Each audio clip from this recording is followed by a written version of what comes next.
sound a little taller on radio. Is it live? Is it live?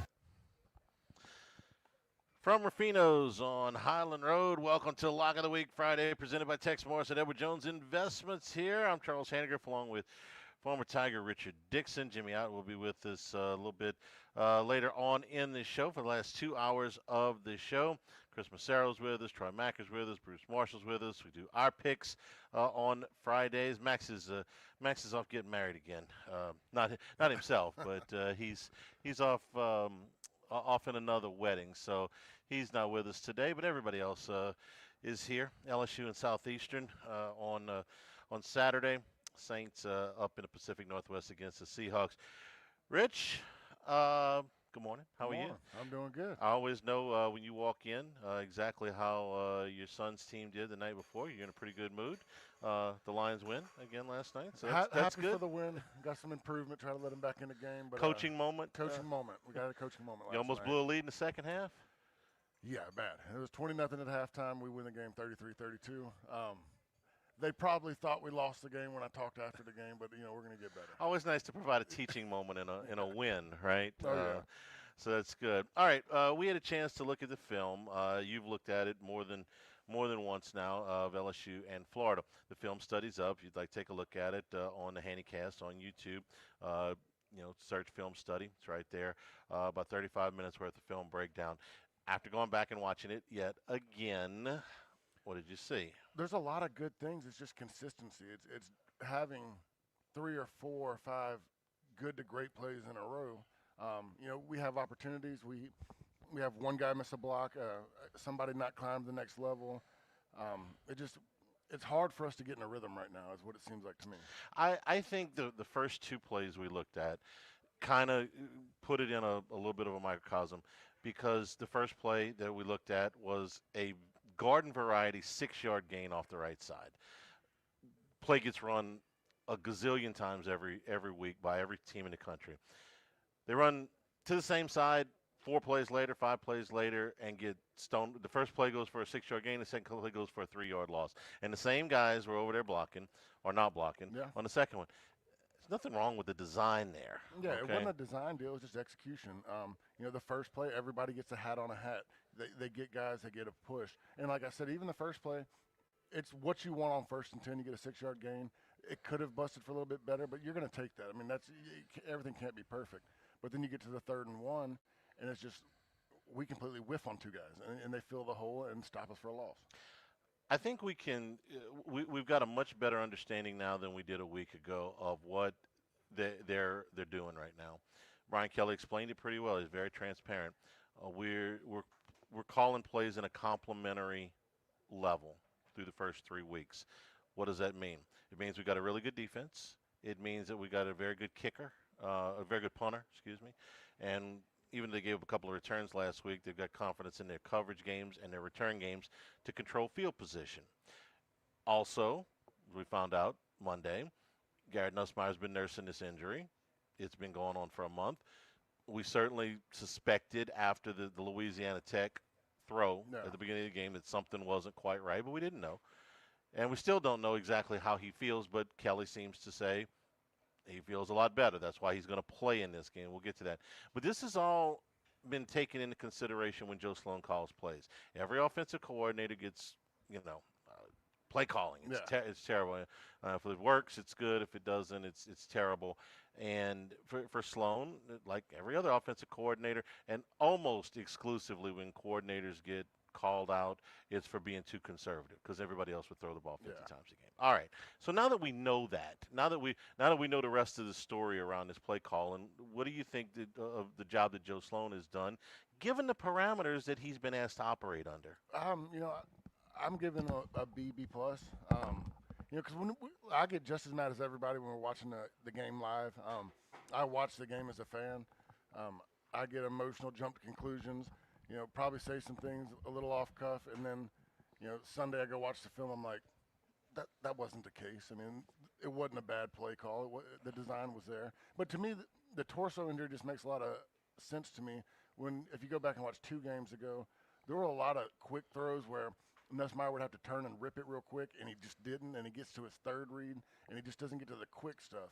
And when I'm thinking about your torso, I mean, that's something he's got to get the ball and turn and rip it, and that's something that's going to really affect your torso. And I think that might be causing some of his timing to be off. Okay, so torso is a pretty vague term when it comes to exactly what we're talking about. We're talking really probably about an oblique. Yeah, that's what I consider it the oblique, and that's It's all the same right terminology, but this oblique is what is really hurting. And that's him. when, like, when you're turning to put your hips into it. I mean, you're flexing your stomach, and that is all your oblique muscle that you utilize to turn and just rip the ball. So I think, when he said that, I was like, okay, those throws that I was kind of getting on the Nussmeier for make a little bit more sense now. You can play through it. Drew Brees had this injury late in his career. I don't remember if 17 or 18. I forget which year exactly it was, but he had this. It bugged him all year. You could tell on the deep balls, and Brees never had this bazooka arm anyway, but you could tell that there was a reluctance to throw the ball down the field very far. And what we saw, Rich, is the balls that are in the air from 20 to up to, I would say, 30 yards. He's okay. He's got enough zip on the fastball. It's not the prettiest ball you ever see, like the one that Xavier Thomas had a lot of wobble to it. 25 to 35 yards, 25 to 30 yards. He's probably okay. Past that, we got to see it. Now Kelly's suggesting that he's ready to throw at that level. We'll see. I don't know that they are going to dial that up anyway in this game, but we'll see. I was trying to explain it to somebody yesterday, and people are trying to, oblique or torso. What does it feel like? And the best way I can describe it to anybody is if you ever had like a bruised rib or something bruised and you sneeze or cough, and like you're scared to laugh. Well, that's the same feeling you get when he's trying to turn and rip it. He's scared to really turn it and put it all into his torso and rip the ball down the field. And even if he wanted to, there's a pain tolerance. You can do it. It's in the back of your mind like this is going to hurt when you're trying to go throw it. The pain tolerance, I think he's exhibited an awful lot just to get through all of this. They have won all these games, and two of them were against, quality opponents. Are we calling Florida a quality opponent? I think that they're very talented. I don't know how well coached they are, but I mean, as far as a pure talent level, I mean, they had some guys up there on that defense, that front line. They got good players. They got as good a players you're going to play just about anywhere. I don't know how well coached they are. I would be frustrated and aggravated if I were a Florida fan. I would be frustrated at the fact that my quarterback basically had to sit the entire offseason. And there's no makeup for that. And I think you're seeing Lagway struggle, who I think is a talented kid, but is being asked to this is a big ask to have him at the top of his game with just not even close to what the regular offseason would be. But I'd be very, very angry with the way that Billy Napier has gone through this. You're in year 4. Yeah, you got some talent on this team. You got a below 500 record. You got players spitting on other players. You got a coach swinging on other players. I just found that out yesterday. Well, we saw it, but we didn't get the really good look at it until that video came out Tuesday or Wednesday, whatever day it was. Okay, now you're embarrassing the university. Okay, and I thought that I said it on the air. I thought that the kid that spit should have been suspended. If he'd have been an LSU player, I'd have said the same thing. Should have been suspended. Wasn't. Okay, and they essentially let the league play the heavy on the Jaluk suspension. They put out a joint statement, the league and the university. Okay, well, now these are things that suggest that you have lost control of your program. It may not – I know he didn't tell Jabbar Jaluk to go over there and get in a fight. I know he didn't tell that kid to go over there. Jabbar Jaluk's been around college football long enough. He knows better. That you know better than to do that. I mean, that's chicken crap. I mean, for a coach to put his hands on another player, look, coach's jaw. Like I've been in verbal altercations with other coaches. I mean, that's just part of the game. Everybody runs their mouth a little bit. But to actually go and be the guy that you're telling your players and you're running your players and punishing your players when they get a personal foul or put their hands on somebody, and then the coach does it, I mean, it just sets a bad example. I understand that Napier didn't tell these guys to do these things. He didn't tell Lagway to throw. But they feel like they can. I mean, there's a respect level. Yeah. Okay. With a coach that you respect, you wouldn't do this. No. Okay. We bring up Nick Saban for everything, but I mean, you think one of his assistants would have gone and got and swung at a kid? I'll tell you. I mean, the strictest coach out there was Les Miles. he suspended guys that wouldn't have been suspended anywhere else. I mean, I remember getting starting players fail their first drug test, which, yeah, you're not supposed to do that. But anywhere else, those guys aren't suspended. Those guys are playing. There's a joke to be made here that they're not even taking the drug tests other places, but this is a joke from 10 years ago, so I'm going to let it go, right? I mean, I remember going into big games and finding out guys were suspended for, popping their first drug test. I'm like, I know all the guys on the other team are on like their third and they're not suspended. Right. So, there's a respect. You were scared to death to do something wrong because Les Miles is going to sit you. Miles, when you think about it, Miles threw Ryan Perrilloux and Tyrann Mathieu off the team. Yeah. Okay, for rules violations. Neither one of them were facing criminal charges. Okay, I knew Perrilloux had the thing down at the casino, but I mean, this was past that. Jarvis Jones is the guy I'm talking about. He ended up being. We kicked him off the team. Next year, he started left tackle for Oklahoma. With Sam Bradford and all those guys. So he failed one drug test and was gone. Right. I mean, so there's a respect level to the point where Miles set the precedent where you were scared to death to do something because you've seen what happens to other players. Obviously, the kid at Florida spits on a guy. They don't suspend him. What does that tell the rest of them? We can get away with stuff. Yeah, the Perrilloux thing, the Perrilloux and Mathieu, you can argue, may have cost him a shot at another national title, maybe two. Yeah. Okay. I don't know what the 2008 team looks like if Perrilloux's there the whole time. You won that team. I mean, if he's the quarterback the whole way, y'all look different. We had a defensive issue that year. Okay, I mean, true. But you had a pick six issue. Yeah, we had too. a pick six, but we scored 30-something points a game. The picks were bad. Look, I was sitting in the summer workouts getting ready for camp when I hear that Perrilloux's gone, and that was a shock to everybody. Yeah. But there was a pretty heavy precedent. I mean, people say they always talk about that era of how many players were kicked off the team and how bad they were. I'm like, that wasn't any different than anywhere else. Les Miles just didn't put up with it, and he kicked guys off the team where they weren't getting kicked off other places. If Matthew's on the 12 team, yeah. Who knows? So for Napier, he's got that problem. He's got a discipline problem. He's got an on the field problem. His athletic director now has a new contract, so he is going to be there's no question about who's making the decision about there. He's got Miami on the road this week, and there's an off week after that. I think that if they go down there and get blown out, and I don't know that they will, okay? They may go down there and play really well. This line is climbing a little bit. I saw 9.5 this morning, which suggests that you should probably take Florida, that they're undervalued at this point. But if they go down there and they get beat 35-3 or, 49-17, I don't think they'll give up that many points. But if they do, I could see him getting fired on Sunday. Especially what you've seen so far the last couple games. I mean, the discipline stuff. Like I said, that's Florida's problem. We'll talk about it. LSU doesn't have those kind of problems. They've got how did I put it earlier this, or somebody put it to me earlier this week? It's not too early to be concerned, but it's not too late to fix it. Yeah. That kind of makes sense. We're here at Rafinos, where at 11 o'clock the restaurant will open.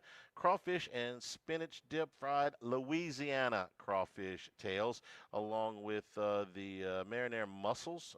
Also one of your appetizer features today, steamed mussels, white wine, shallots, Dijon garlic, and butter sauce.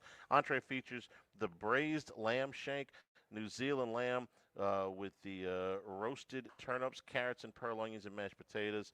The redfish roulade with the lump blue crab stuffing and the grilled asparagus on the side. The dessert feature today, pecan seduction, cream cheese frosting, candied pecans, pecan pie filling, graham cracker crust, whipped cream, and caramel. That's what's on the menu today, as well as all your old favorites here at Ruffino's. Live of the Week Friday, presented by Tex Morris at Edward Jones Investments on 104.5 ESPN Baton Rouge. Live at lunch. That leaf pile is 100 feet tall. Your dad can't handle this. Not without the right equipment. Yard work piling up? Gear up for fall with John Deere. Get $750 off select mowers, $2,000 off select Gator UVs, and $3,000 off select compact tractors. Did I hear your dad got a John Deere? Yep, bad day to be a leaf pile. Gear up for fall at an authorized John Deere dealer, now through September 30th. Learn more at johndeere.com/gearupforfall. New Beyond Raw Lit V2 pre-workout. GNC's #1 pre-workout. Now with harder hitting energy, an intense mind-body connection, and enhanced endurance support. This isn't just pre-workout, it's precision engineering for your body. Turbocharge your workout with new Beyond Raw Lit V2. Available now at GNC and GNC.com. Go local and go free with Go Free Checking from Neighbors Federal Credit Union. No monthly maintenance fees, no balance requirements, and no strings attached. Just the safety and security that comes with Baton Rouge's largest credit union. And with direct deposit set up through NFCU's Early Payday program, you can get access to your funds up to 3 days early. Come by one of our 11 area branches or apply online at neighborsfcu.org. Go free with Go Free Checking from Neighbors Federal Credit Union. Insured by NCUA. Toyota's bringing its A game this season. From the linebacker tough Tundra to the Camry that cuts through traffic like a wide receiver. Every model's built to score. With legendary reliability, safety that covers all zones, and deals that make you spike the savings, Toyota's the winning drive you've been waiting for. Need a short-term play? Ask about Toyota Rentals and get in the game today. Visit All-Star Toyota at Airline and Goodwood and take the wheel before the clock runs out. All-Star Toyota. People you know, cars you trust. When you're hiring, have you ever felt like you're missing out on meeting truly great candidates for your roles? It seems impossible to find them, but they have to be out there somewhere, right? Well, they're not hard to find when you know where to go, and that place is ZipRecruiter. And right now, you can try ZipRecruiter for free at ZipRecruiter.com/free. ZipRecruiter helps 10 million people with their job search every day.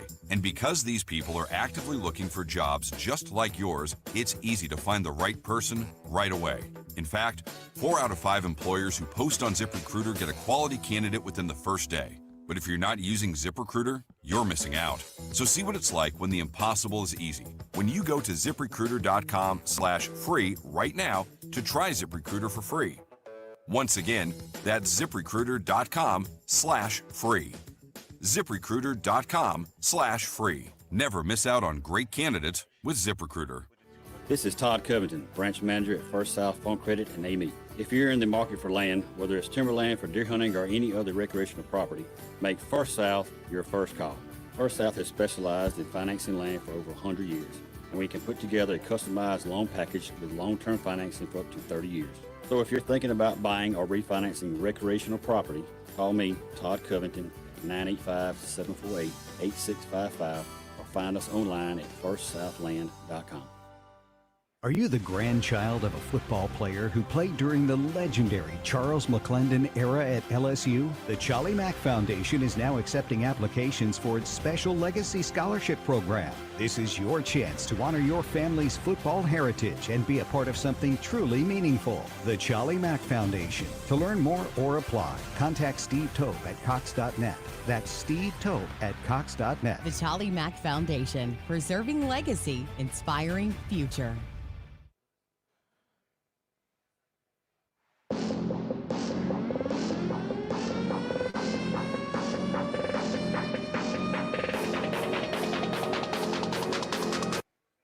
It's Lock of the Week Friday, presented by Tex Morris of Edward Jones Investments. Now, back to Live at Lunch from Ruffino's on Highland Road on 104.5 ESPN, Baton Rouge. And we're also brought to you by the Morris Insurance Group. For those of you that have those big boy toys that are a little bit tough to insure, your boats, your trailers, your RVs, your fishing camps, your hunting camps, your motorcycles, your tractors, all those things that are not exactly garden variety, or if you're in one of those areas that requires flood insurance, contact the Morris Insurance Group. You can get a quote at morris-ig.com. They also do auto, homeowners, and commercial insurance, but these hard to insure items, they want you to look again. Take a shot with one of these quotes online or that personal touch. Talk to my man Buzzy Hydale, 225-201-0007, 201-0007. And as we head towards you hunt, you fish, right? Deal season next week. Okay, flood insurance, insurance on all of your, like I said, your big boy toys. Check it out, the Morris Insurance Group, morris-ig.com. Rich, the offensive line was the biggest concern coming into this season. What kind of grade would you give them through 3? Because it's been mostly the same guys. We went in that first game and said, oh, he's going to rotate 8. That really hasn't been the case. Yeah, I mean, I'd give them a B+ in the pass game. I think that they've pretty kept Nussmeier upright. They've given up 3 sacks so far through 3 games. Offensively, I'm giving them a C-, D+. I mean, there's good. There's a lot of good out there, but we're just not doing it very consistently right now. The most encouraging thing to me is I don't see guys that are overwhelmed. No. I see guys that are capable of it. I'll give an example that you pointed out on the film this week. Paul Mubenga, okay? Mubenga was forced into the starting lineup probably before they would have liked to put him there last November. Out the rest of the season, he was okay. Had his, took his lumps. And as you started this season, okay, is it going to be him? Is it going to be Cohen Eccles? Even Carius Kern took a little turn over there. He's held that position down, and you're starting to see some progress. Yeah, here. I think he's the best left guard we have right now. He's a guy that's really improved from last year. And look, was he a true freshman last year? I don't know, redshirt true freshman. I got to look. Eligibility these days. They're all going to get 5 years next year, according to Brett Bielema yesterday. He says, hey, like this little under the radar tweet is like, yeah, by the way, next year we're going to 5 for 5. Five years of eligibility. I'm like, look, man. Between him saying that and Diego Pavia going for a 7th year of eligibility, which he doesn't even want apparently, I've lost track of some of the classifications. So let's just say he was a freshman. But he's just grown. He's getting to the second level. He's violent with his hands.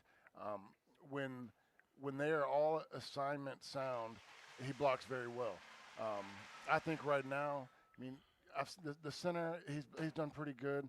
I think both tackles have struggled a little bit in the run game, and it's just a lot of just technique and hand placement and foot placement, working together with the tight ends. I think one of the plays we talked about, the 3rd and 1 that got blown up, it was on Weston Davis and Bauer Sharp, and it was simply just Weston Davis lunge, gets his head over his toes, starts leaning.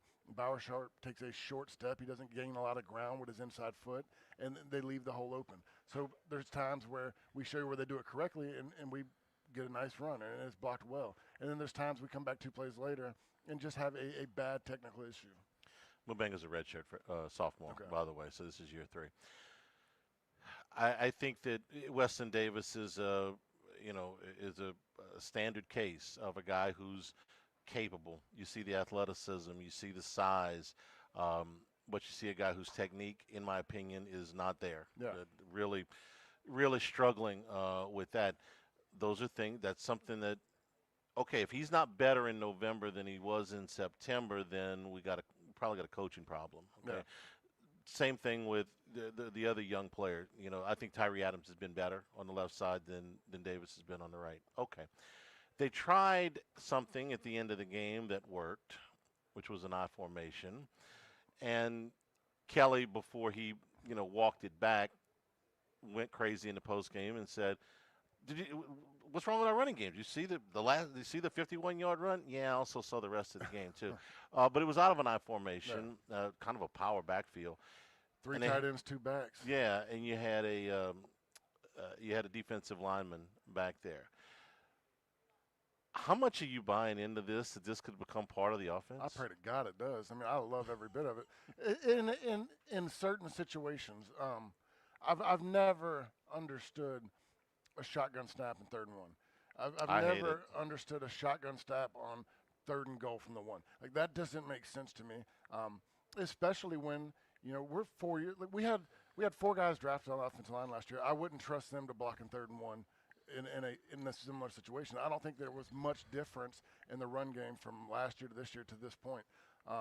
So that comes back to kind of what you said with a coaching style. I think it's technique and hat placement. It's when I watch it, it's footwork and hat placement and just getting that jump off the ball and getting the first push. But when you saw everybody with their hand in the ground and everybody trying to get momentum going forward, and you got into that situation, we busted for 51 yards. And I'm not saying that's going to happen every time. We had numbers. We covered everybody up. But that's the first time I've seen us get a push in a long time. I've seen us push guys off the ball.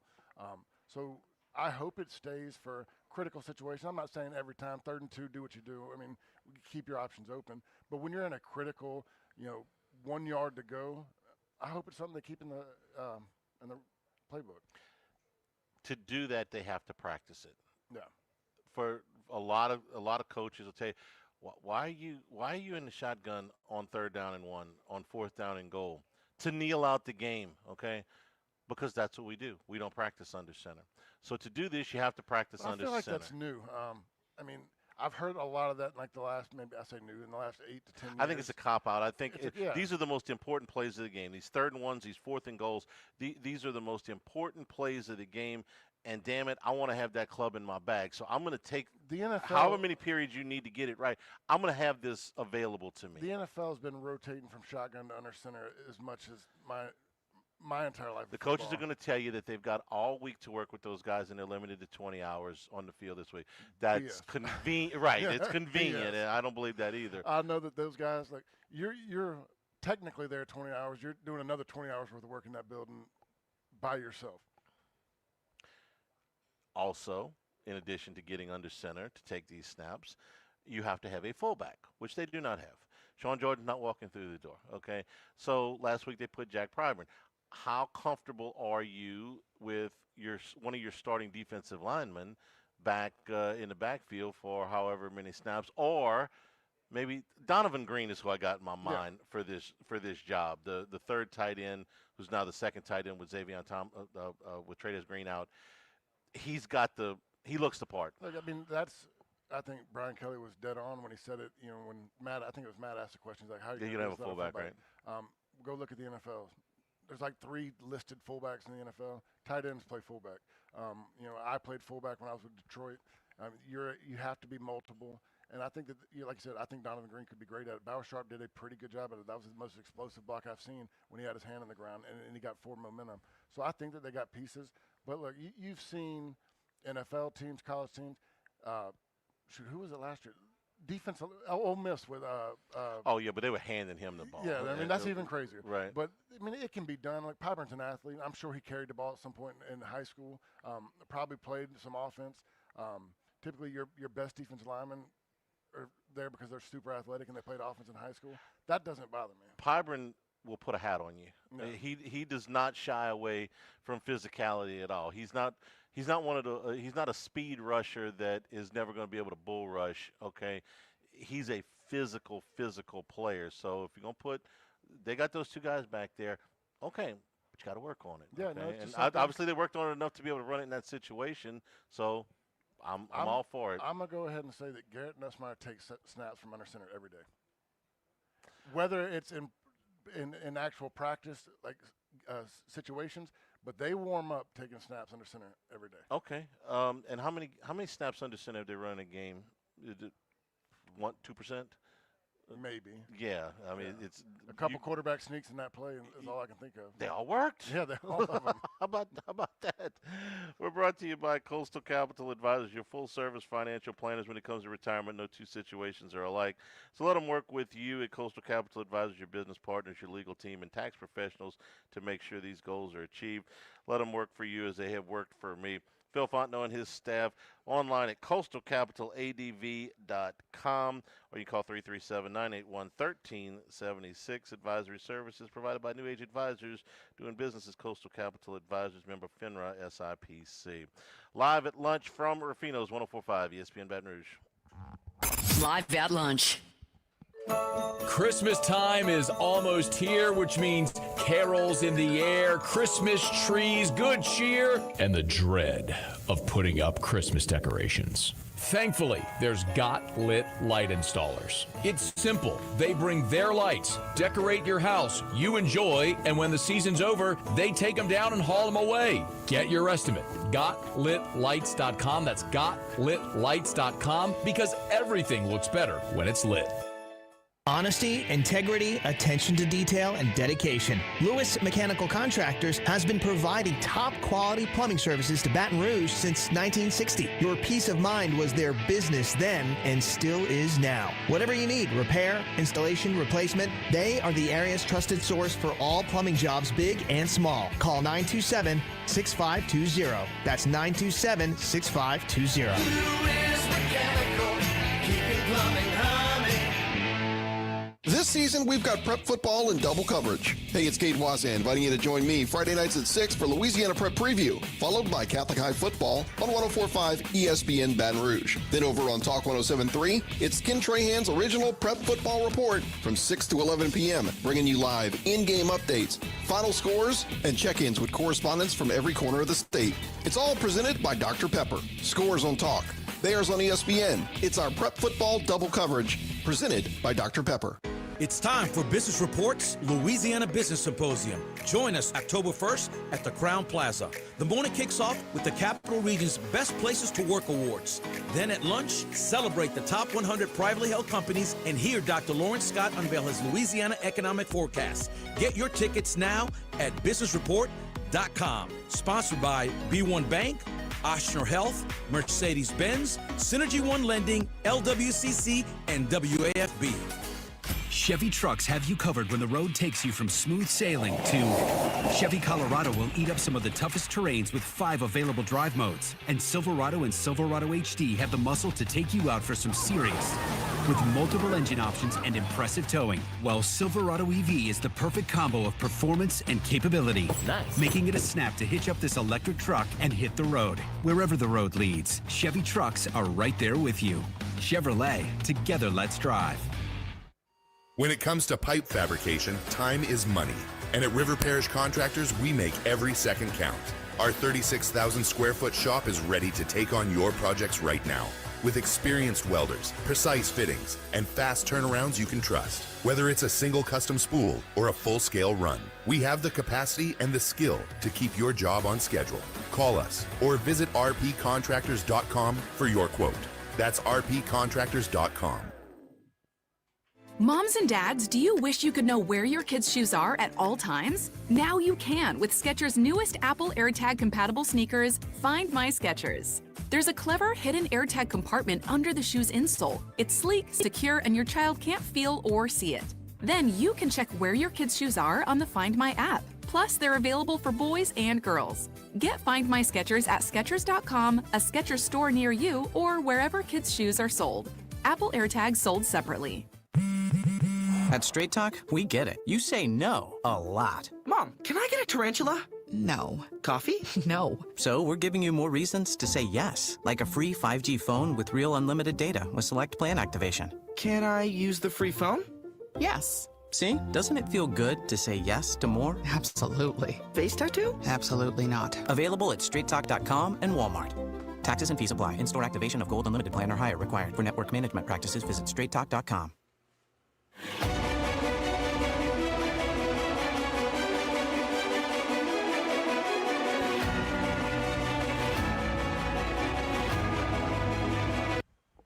It's Lock of the Week Friday, presented by Tex Morris of Edward Jones Investments. Now, back to Live at Lunch from Ruffino's on Highland Road on 104.5 ESPN, Baton Rouge. And we return here at Rafinos. We were also brought to you by Louisiana Health and Injury Centers, helping you deal with pain and discomfort, those things that are keeping you from getting around as well as you'd like or keeping you from getting a good night's sleep. Let Dr. Michael Goff and his staff help you out like they've helped our family out. You got back pain, you got neck pain, you got muscle soreness, you've got an old sports injury or an old automobile injury, kind of flaring up on you. Rich, you have any injuries when you were playing? Quite a few. Yeah, there's like a whole notebook full of them. Let them get you straightened out. They use a lot of different techniques to pinpoint those target areas and get you to feeling better. Airline Highway, Plank Road, Jefferson Highway, near Drusilla, Dr. Michael Goff, Louisiana Health and Injury Centers. Nobody, let me not say nobody. When you say nobody, you get yourself in trouble. Very few people like games like this, okay? I think you could say nobody. Okay.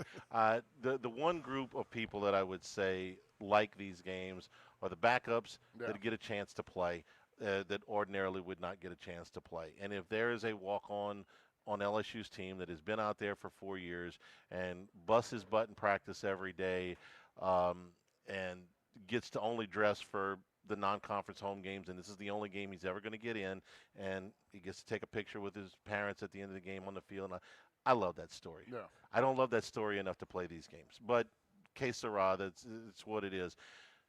Every year when we have these games, and when I'm talking about FBS versus FCS, it's always get in, get a big lead, get your starters out, and go home.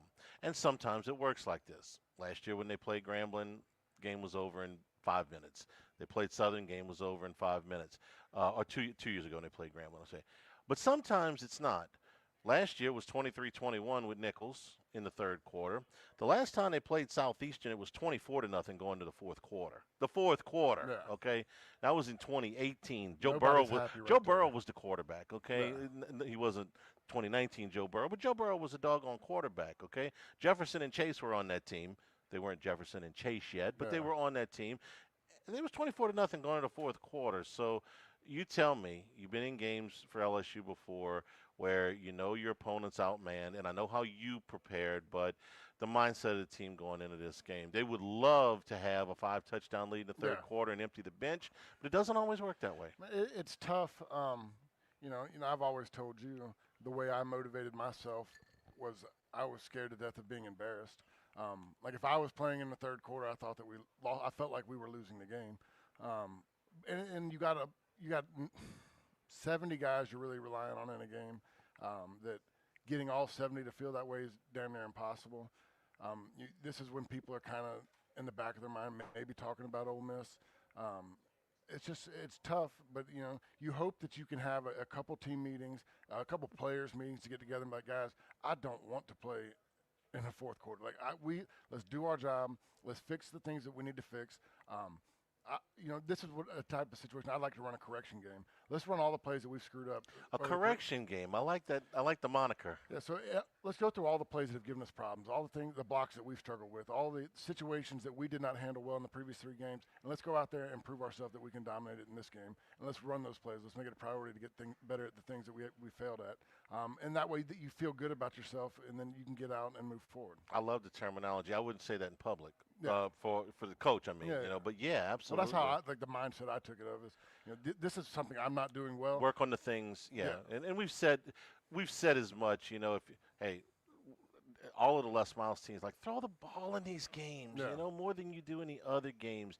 But I like the moniker correction game. These games are going to remain on the schedule. These games against Louisiana schools. Up at the top of the schedule. What's going away starting next year is the November rent-a-win, which, if it's possible, we hate worse than this, okay? At least at this point in the season, there's a lot that's still new. There's a lot that's still fresh. By the time we get to the second to last week in November, I'm not interested in watching them play Western Kentucky. Playing these type of games early on, and when you have the mindset of a correction game, like I'm all for it. It's still early. There's things we need to get fixed. It's early in the season. We're not who we're going to be at the end of the season. Playing that to your second or third last game of the year, I'm like, it's too late to fix anything at this point. Yeah, like, well, you are who you are exactly. at that point, and that's the game that's going away. Next Tuesday, in case you missed it, LSU is going to find out their annual opponents. This was interesting yesterday. This came in at the end of the show that this was going to happen, that they will look at this every 4 years. I think this is one of the best things that the league has done in regards to scheduling since I've been covering the team. Because I have not agreed with one damn thing they have done since I started covering the team in '93 and was watching before that. They have not done one scheduling thing when they have reset it in '92, in 2002, in 2012, and now not done up until now. Not done one thing that is remotely fair. Okay, I think they're going to do that next week. Somebody asked me yesterday, "Is like, okay, you can be king for a day. What would you do?" I said, "I get to be king for a day. Hang on. Here's what I'm going to do." We're going back to an 11-game schedule in a 10-team Southeastern Conference. You're going to play 9 games. You're going to play everybody every year. For my 2 non-conference games, I'm going to play 1 power conference team in Tulane. La la la la la. I'm done. Perfect. Okay. None of that is going to happen. But if I were because you say, well, you're taking away a game from us. I'm taking away this game. Yeah. Okay. I'm taking away this game. So it's a cash grab. It's a rental. It is what it is. So that's. I've seen more injuries, which. Knock on wood, in these type of games because guys aren't mentally all the way in. They might take a play off at the end and get rolled up on, and that's where I get frustrated is when you're on the field too long in these games and you're starting to lose a little bit of focus. You're not moving as quick, and that's when you see some dumb injuries happen. Which brings us to Nussmeier, and would you play him in this game? Now, the decision has been made. Kelly made it on Monday, and he reemphasized it again yesterday. both in the media session and at the coaches show. He feels like Nussmeier's on the other side of this injury. He feels like he is more there's more benefit to him playing than sitting.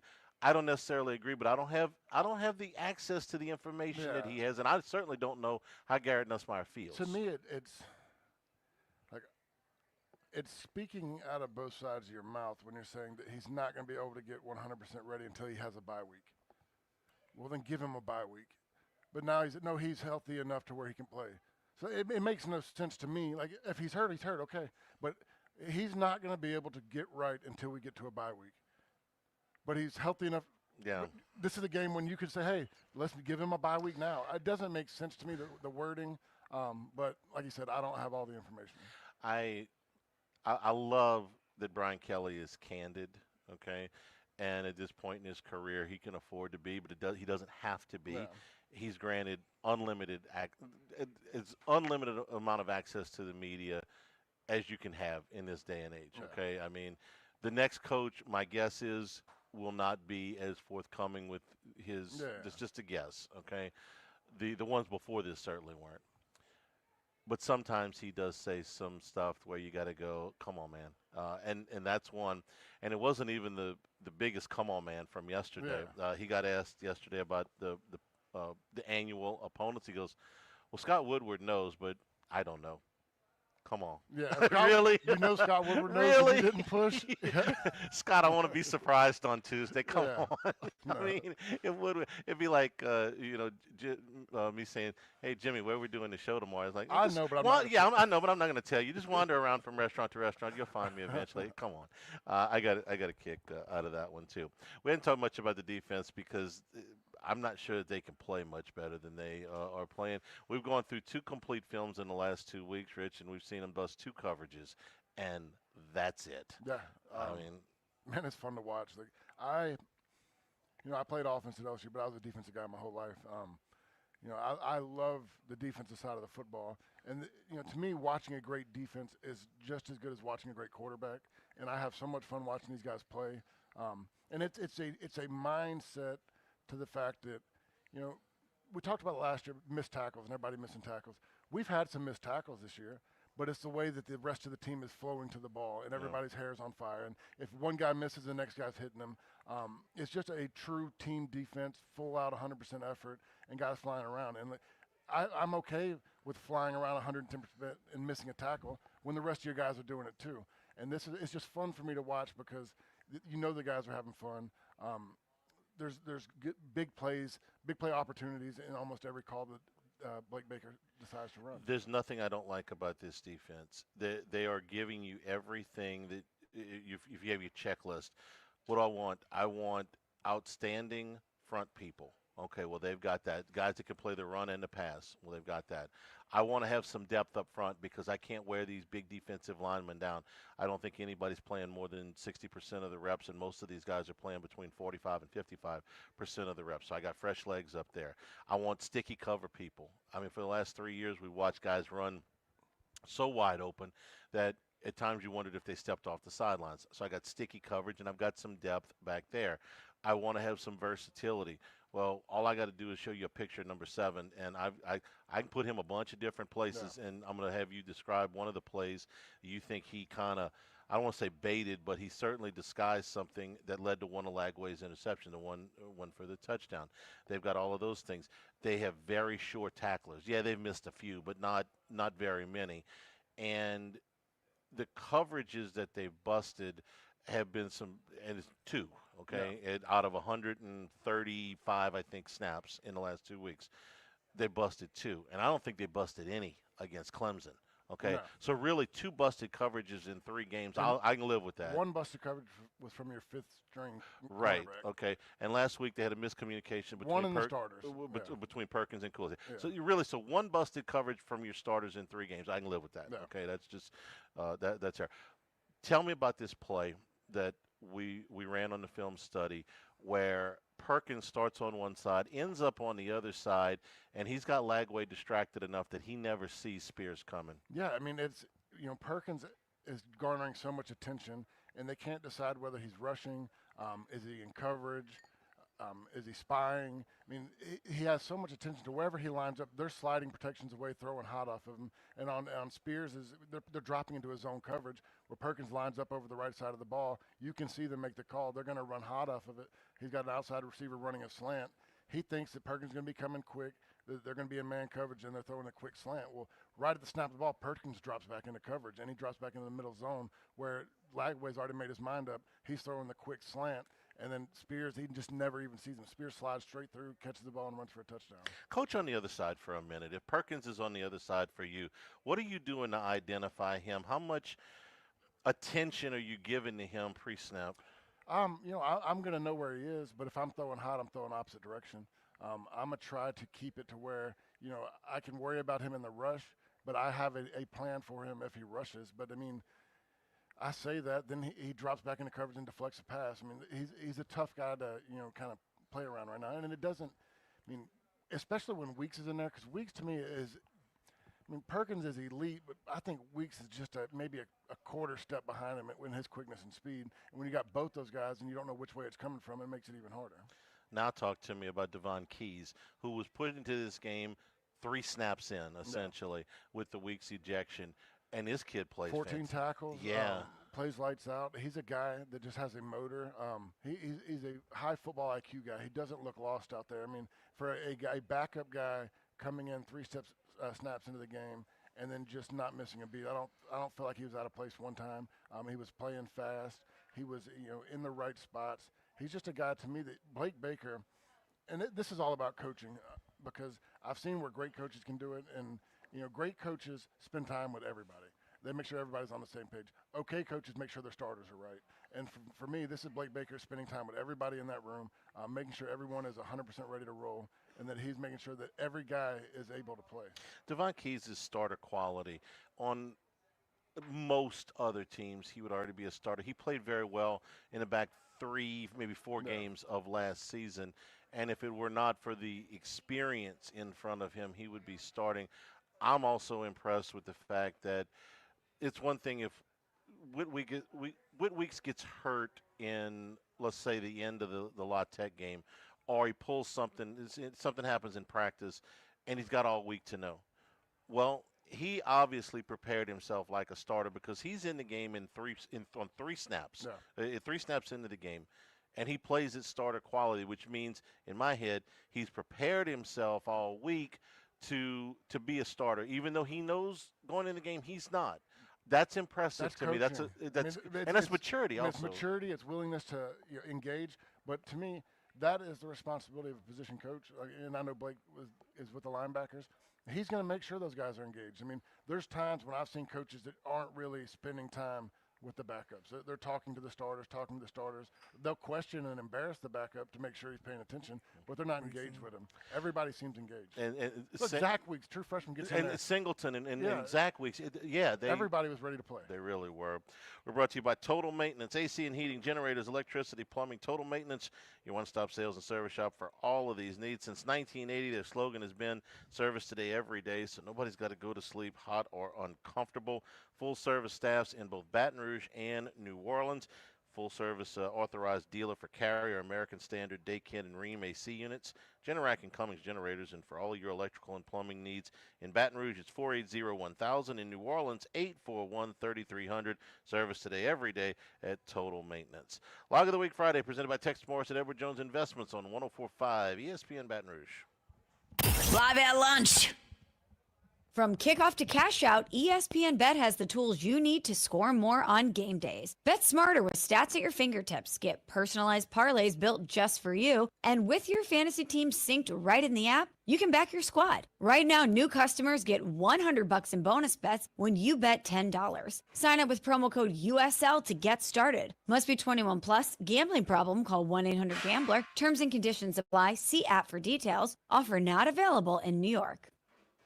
Oh, could this vintage store be any cuter? Right? And the best part? They accept Discover. Accept Discover? In a little place like this? I don't think so, Jennifer. Oh, yeah, huh? Discover's accepted where I like to shop. Come on, baby, get with the times. Right, so we shouldn't get the parachute pants? These are making a comeback. I think. Discover is accepted at 99% of places that take credit cards nationwide. Based on the February 2025 Nielsen report. We are the soldiers of the Louisiana Army National Guard. We are your neighbors. We are your sons and daughters. While we serve part-time, we are learning valuable life and job skills. We are earning money for college, for trade and technical schools, and for certifications. We are proud to serve both our country and our home state. We are your Louisiana Army National Guard. Sponsored by the Louisiana Army National Guard. Aired by the Louisiana Association of Broadcasters and this station. Moms and dads, do you wish you could know where your kids' shoes are at all times? Now you can with Skechers' newest Apple AirTag compatible sneakers, Find My Skechers. There's a clever hidden AirTag compartment under the shoe's insole. It's sleek, secure, and your child can't feel or see it. Then you can check where your kids' shoes are on the Find My app. Plus, they're available for boys and girls. Get Find My Skechers at Skechers.com, a Skechers store near you, or wherever kids' shoes are sold. Apple AirTags sold separately. At Straight Talk, we get it. You say no a lot. Mom, can I get a tarantula? No. Coffee? No. So we're giving you more reasons to say yes, like a free 5G phone with real unlimited data with select plan activation. Can I use the free phone? Yes. See? Doesn't it feel good to say yes to more? Absolutely. Face tattoo? Absolutely not. Available at straighttalk.com and Walmart. Taxes and fees apply. In-store activation of Gold Unlimited plan or higher required. For network management practices, visit straighttalk.com. Do you know what to do if you're stuck on the railroad crossing? Get out of your vehicle. If a train is not approaching, find the blue and white emergency notification system sign on the traffic signs at the crossing. For help, call the number on the sign and give them the crossing number so they know your location and can alert train traffic. Remember, find the blue and white to save your life. For more information, visit oli.org. It's game day, Modesto, and the best seat in the house isn't in your living room. It's at Modesto Tacos Tequila Whiskey. We've got unbeatable game day specials, ice-cold 32-ounce margaritas, nachos, and burrito burgers that keep you cheering on no matter what the score. Bring your crew and come hang out with us before and during the game. Game day is better at Modesto Tacos Tequila Whiskey, where the food is flavorful, the drinks are flowing, and the fans always win. Burbank near LSU every game day, Modesto Tacos Tequila Whiskey. Rafinos Baton Rouge has a remarkable experience truly to be remembered. It's Rafinos October Cooking Experience, Southeast Asian cuisine. This tasty event includes a 5-course meal cooked right before your eyes, and it's paired with wine, plus step-by-step instructions from our expert team of chefs for $150. This will sell out fast, so make your reservations now at rafinosrestaurant.com. The October Cooking Experience, only at Rafinos, where Louisiana comes to celebrate life.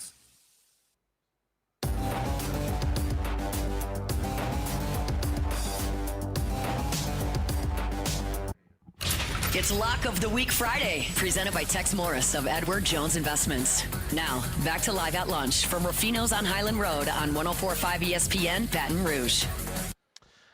Hour number one winding down here. Richard Dixon with us for a few more minutes. Rich, you were also, if we do one special teams thing here, the Gunners doing a good job of down in punts. It's really. your two young cornerbacks, P.J. Woodland and D.J. Pickett, were running the Gunners most of this game.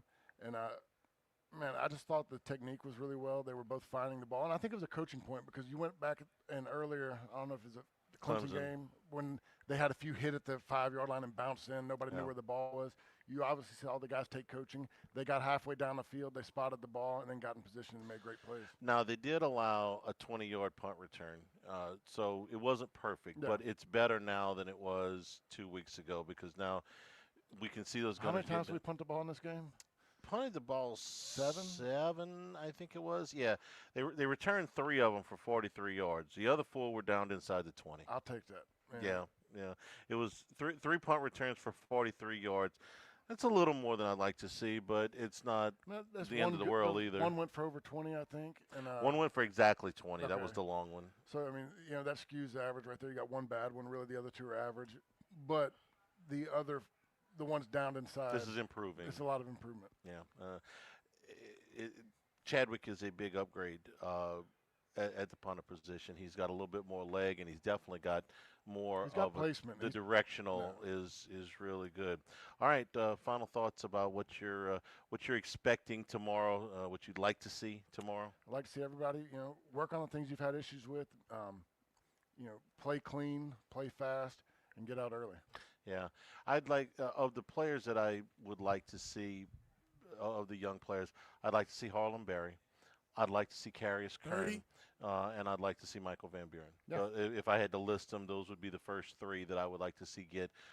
Van Buren hasn't played at all yet, and the other two one of them's dealing with injury, one of them's dealing with I'd like just to see the scheme. A quarter and a half of Van Buren would make me feel good.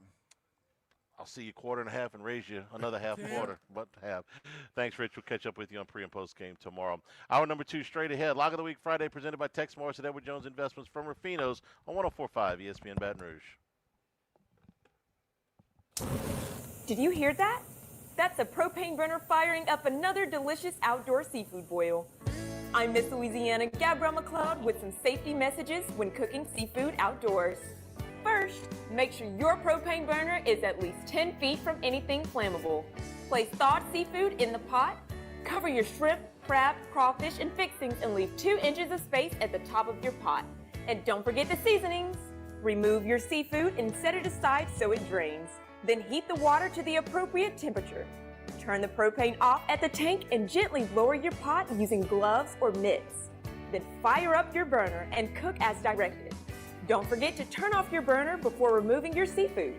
Now sit back and enjoy another fabulous Louisiana feast. Fuel for our future. I'm Gabrielle McLeod, Miss Louisiana. For more delicious safety tips, go to louisianapropane.com. Since the 1930s, Supreme Rice has been bringing families together around the table. Whether you're using our American-grown jasmine rice in your jambalaya at the tailgate, gumbo, or Monday's red beans, Supreme Rice makes every dish better. We have several varieties of rice, even a healthy low-glycemic rice, perfect for diabetics. And every grain is grown, milled, and processed right here in Southwest Louisiana, supporting our farmers while saving you money. Find Supreme Rice at Rouse's, Walmart, Kroger, and AG Food stores. For recipes and more, visit supremerice.com. At Landmark Bank, we're more than just your local bank. We're your neighbors. We cheer on the hometown team, shop at the corner store, and know you by name when you walk through our doors. Hi, I'm Ashley McDaniel with Landmark Bank. Whether it's saving for college, buying your first home, or growing your small business, we're right here with you. Because when you bank local, you grow local. And we're proud to grow with you right here where you live. Landmark Bank, banking with people you know. Member FDIC. Rouse's wants to help you cover the spread this football season. We're talking the ultimate tailgate spread. Party trays, dips, fried chicken, and anything you want to throw on the grill. Plus, plenty of ice-cold drinks to wash it all down. Sounds delicious. All you have to do is register now at 1045ESPN.com for your chance to win. Gather your crew and let the team at Rouse's handle the rest. Make every game day a winning day with Rouse's Markets, your tailgating headquarters. Water is water, right? Not when it's Evermore. Smooth-tasting Evermore water is Mother Nature's masterpiece. Evermore is natural artesian water. Maybe you want a healthier lifestyle, a high-end athlete who wants better hydration, or a parent who wants something healthier for their kids. You want Evermore. EVAMOR. Evermore. Available at great local retailers. Life can change, and it starts with one brave step. At Baton Rouge Gamblers Anonymous, people just like you are finding freedom from their gambling problem, one day at a time. Our daily meetings offer real support, real stories, and a fresh start. Call 888-502-5610 or visit BatonRougeGA.org. You're not alone, and you don't have to do this by yourself. Baton Rouge Gamblers Anonymous. Find hope, find healing, find your life again at BatonRougeGA.org. Hey, it's Matt Moscona inviting you to join us for Friday's AFR from Don Juan Cigar Bar, presented by Sagamore Spirit Rye. We'll have cocktail features, and someone's winning tickets to Saturday's game. It's Friday's AFR from Don Juan Cigar Bar, presented by Sagamore Spirit Rye. Insurance companies have teams of professionals to fight your claim. If you want to know what your case is really worth, I'm Spencer Callahan. I'd like to help. Spencer Callahan is the one to see. Call 387-2323. LA filing number 16-7970. WNXX Jackson, KNXX Donaldsonville, and WDGL HD2 Baton Rouge. This hour brought to you by Spencer Callahan Injury Lawyers. LA 21-12681. Offices in Baton Rouge.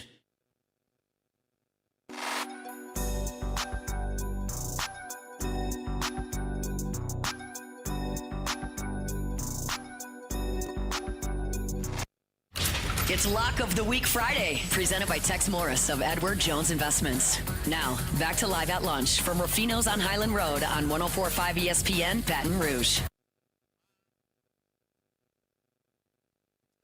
Turn me off there. Lock of the Week Friday, presented by Tex Morris of Edward Jones Investments.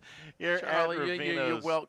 you're welcome to have all kinds of mistakes, even if it's my fault. So, Okay, Yes, well, yes. Anyway, the Fish were a good result last night. Let's just say that. More than a good result. The Bills played with their food a lot last night. They ended up winning the game Thought by so? 10. You thought Miami played pretty good? I mean, Bills went right down the field the first two drives, touchdowns. They did. They missed a short field goal. The Buffalo defense, I guess. They're not good. And I was about to say, they have their limitations. They're going to have to play complementary football for what is one of the league's best offenses. Buffalo's fine. This is not one of the games that they blew the doors off. They, like I said, they kind of I never felt like they were really going to lose the game. Certainly at 21-21, there was a possibility they were going to lose the game, but I never really felt like, okay, Buffalo's in trouble here. Did you? When they got the ball 3 minutes to go and they're milking clock, you don't think they're going to go for two? They might have, yeah, sure. I would have. Sure. If they would have, yeah. So when the Saints are driving against Arizona. Did I think they were going to be able to milk the clock all the way down, score, go for two, and leave Buffalo with no time? Chance. There was a chance. I mean, if you didn't think there was a chance, of course I thought there attention. was a chance. I even almost in-gamed it. But I felt like Buffalo was going to win the game. I felt like there would be a play made on the other side. There were enough plays made on the other side. Tell you what, though, this was the most. They confirmed it with the Let me ask you this: did you have that same feeling? You never thought that Baltimore was going to lose to the Raiders. Yeah, I did. You're so result-driven. That doesn't make any sense. It's the same type of big favorite, but underdog. Really don't expect. Well, I was wrong. I mean, I'm wrong. From time to time, but no, did I ever think up until the last few minutes of that game? You feared the Raiders winning that game at about the same time when I'm talking about. We're talking about the 3-5 minute mark. Yeah, you didn't. Yeah. I I thought there was a chance, but I still thought Baltimore would win the game. Same way I thought. That Buffalo okay. would, Okay, you're saying you did feel the same. Yeah. Okay. Yeah. My bad. Okay. Yeah. You just. I feel like the home team, the heavy favorite home team, is going to make a play. Here's why Survivor is so great. Everybody's got oh man, how did they lose that game? When right. That's how you get knocked out. Yes. It's hard we haven't had that big upset close. yet. We've had a couple of close They calls. fell last year. They're not falling this year. Right. They're going to fall at some point. Eventually. So you saw the stat, right? It's NFL teams favored by 5 or more, 4.5 or more. Okay, roughly 15-0. Yeah, it's roughly 14-0. Yeah, something like that, straight up. But I think it's 13-0, 7-6 ATS against the spread. That's about right. Yeah, I think so. They're coming. It's going to happen. It will. We sitting there. I mean, Arizona, Carolina would have been an all-timer. I mean, they can't do anything, and I understand. 95% of people listening didn't watch one play of that game. But they're up 24-0. Bryce Young looks horrendous again. And then Arizona just goes a little soft defense. They start nickel and diming them. They get an onside kick. Boom, boom, boom. They get a stop. And then, man, they're at the 35. They're 35 yards away from stealing that game, down 5. And that would have been an all-timer. And when you're talking about these little dink and dunk, nickel and dime, I felt like last night was as dink and dunk, nickel and dime as you've ever seen. Tua, yeah. Tua, but even Buffalo, they put the stat up this morning, 1.6 air yards per attempt for the quarterback from the line of scrimmage. Yeah, okay.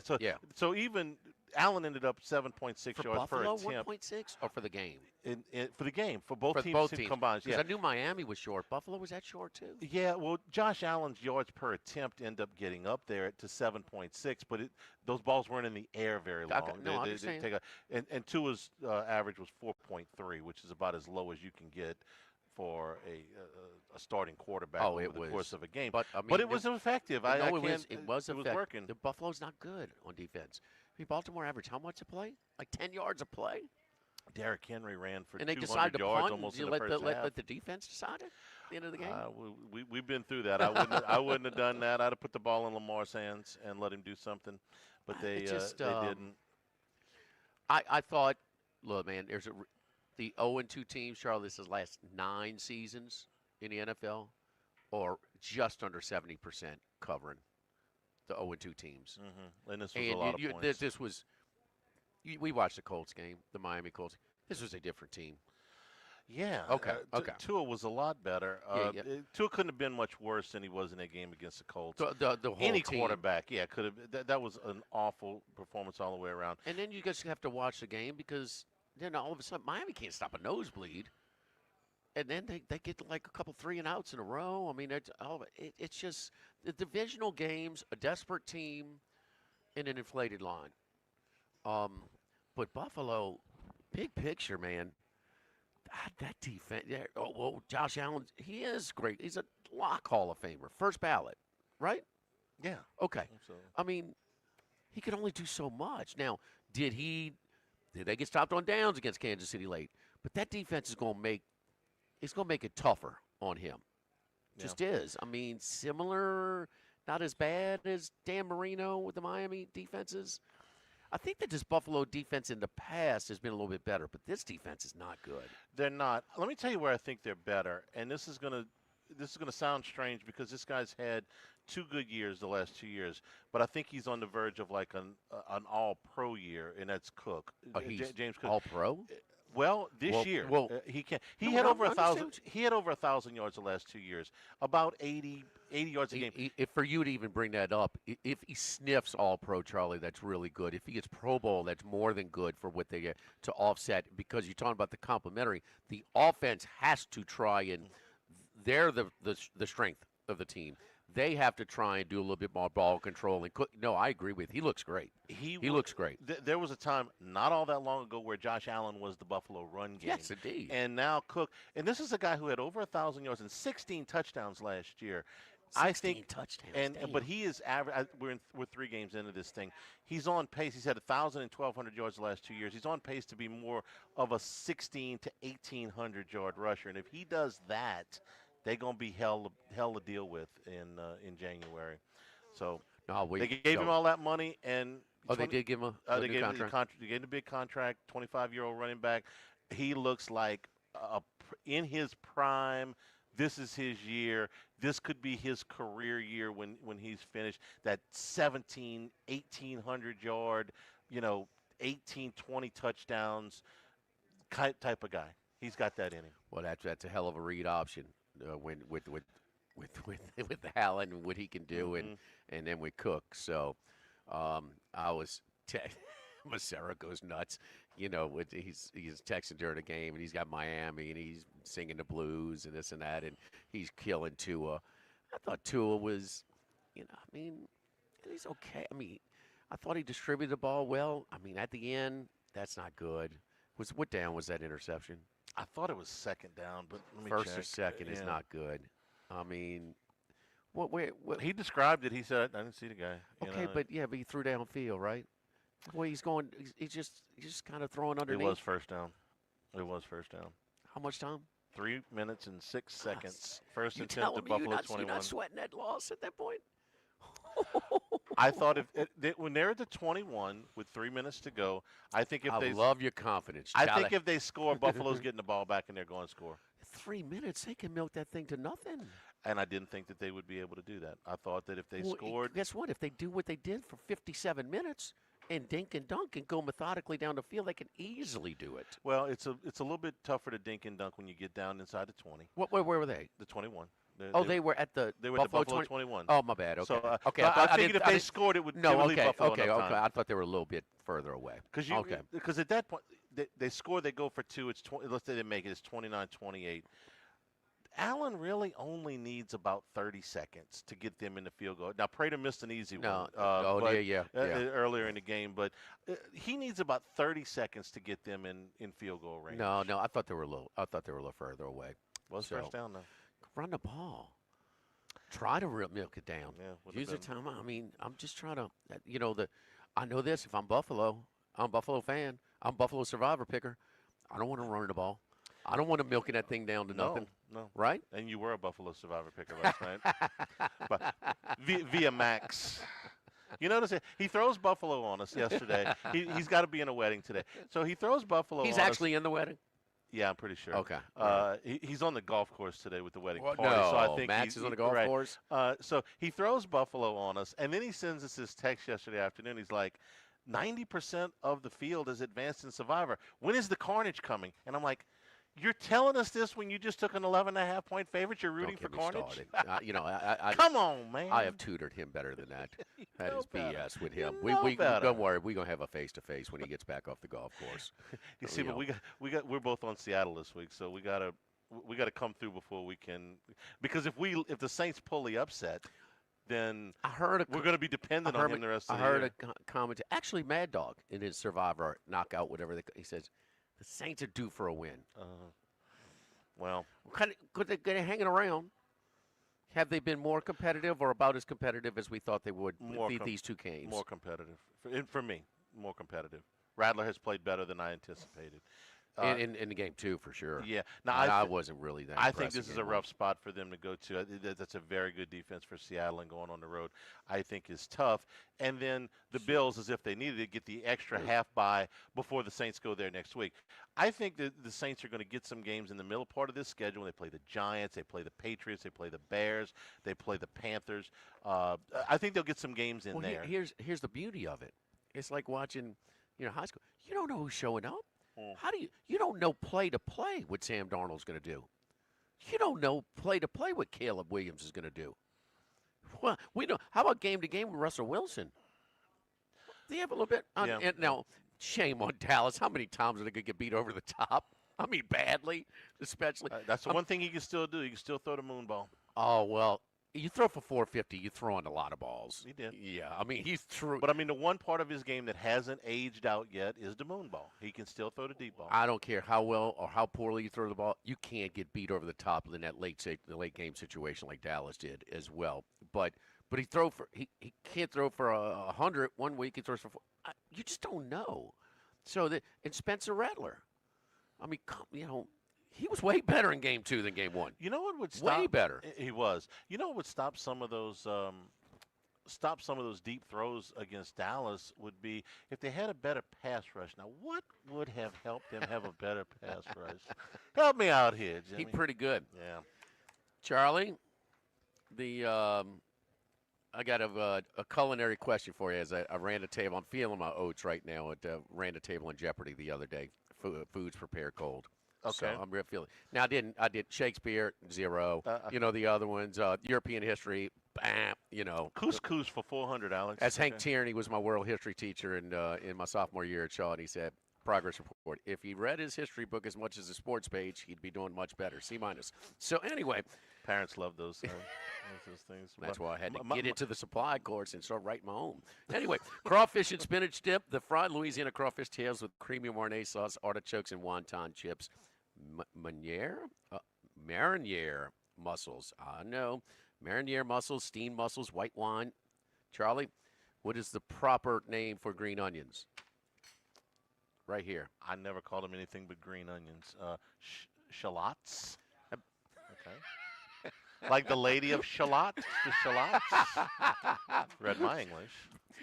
Shallots. Dijon, garlic, and butter. The Lady of Shalott and the shallots. Okay, I got it. Braised lamb shake, New Zealand lamb, rich red wine jus, roasted turnips, carrots, and pearl onions, mashed potatoes. Suggested wine pairing is a Felino by Paul Hobbs, a Malbec out of Argentina. The redfish roulade, lump blue crab stuffing, andouille On Dewey Velouté? Don't ask me. You're running the table. Grilled asparagus, suggesting wine pairing is a Peju Chardonnay for Napa. Everybody had a winning week last week on the show on Friday, but we're going to have to revisit that next Friday when he's here. He can't get off that easy. Huh? Max. He can hit a golf ball, though. Yes. Ain't no doubt about that. He's a ringer. He's a good partner. Lock of the Week Friday presented by Tex Morris at Edward Jones Investments from Rafinos on 104.5 ESPN Baton Rouge. Live at lunch. 1950, Phil's Oyster Bar started on Government Street. Then Gus Piazza took over in the 70s, and now his son Anthony is taking it to another level at the current location in South Downs. It's always been a Baton Rouge landmark. Seafood, oysters, po' boys, burgers, and more, all served up in an atmosphere full of sports nostalgia and tons of TVs to catch all the games. Seafood gumbo, crawfish cheesecake, or my favorite, the meatball quesadilla to start. Check out dinner and bar specials at philsoysterbar.com. You know we bleed purple and gold at Phil's Oyster Bar in the South Downs Shopping Center.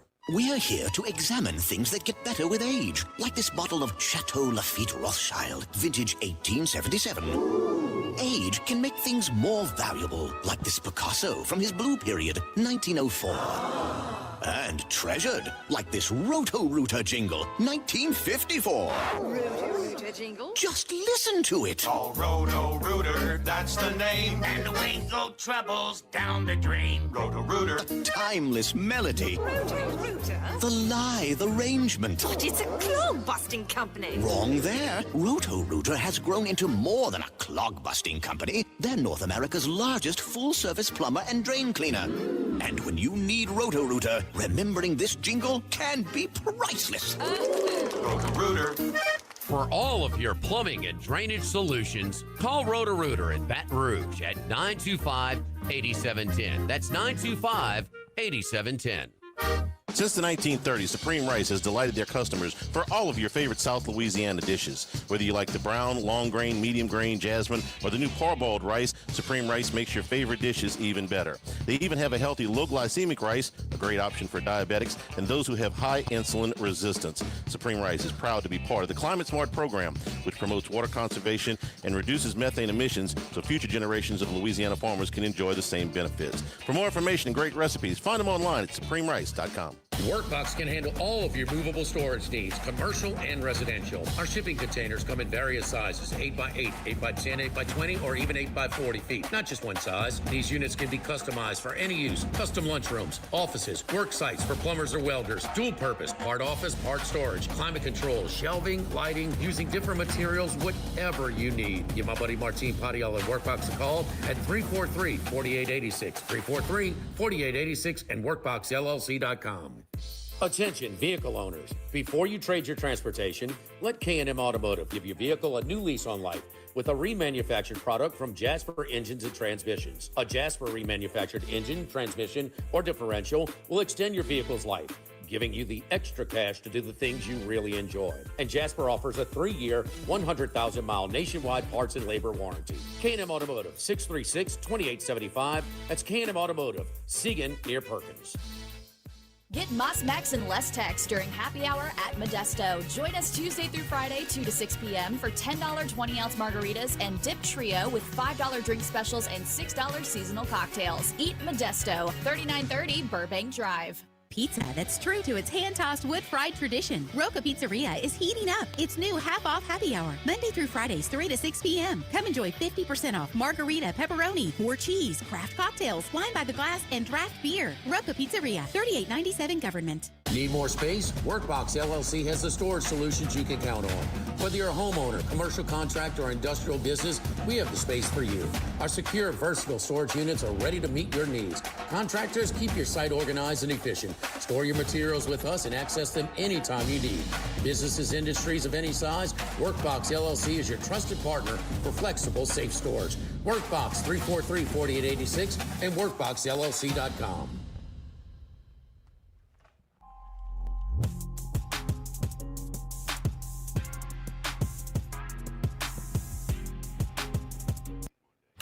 It's Lock of the Week Friday, presented by Tex Morris of Edward Jones Investments.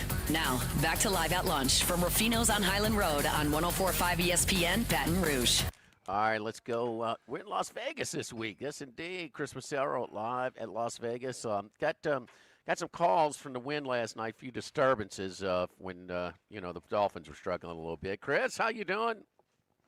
Oh, man, Tua gave me a heart attack last night. I mean, that would have been a tough one to lose. I had great numbers on the game, plus 13. I had plus 14, minus 120.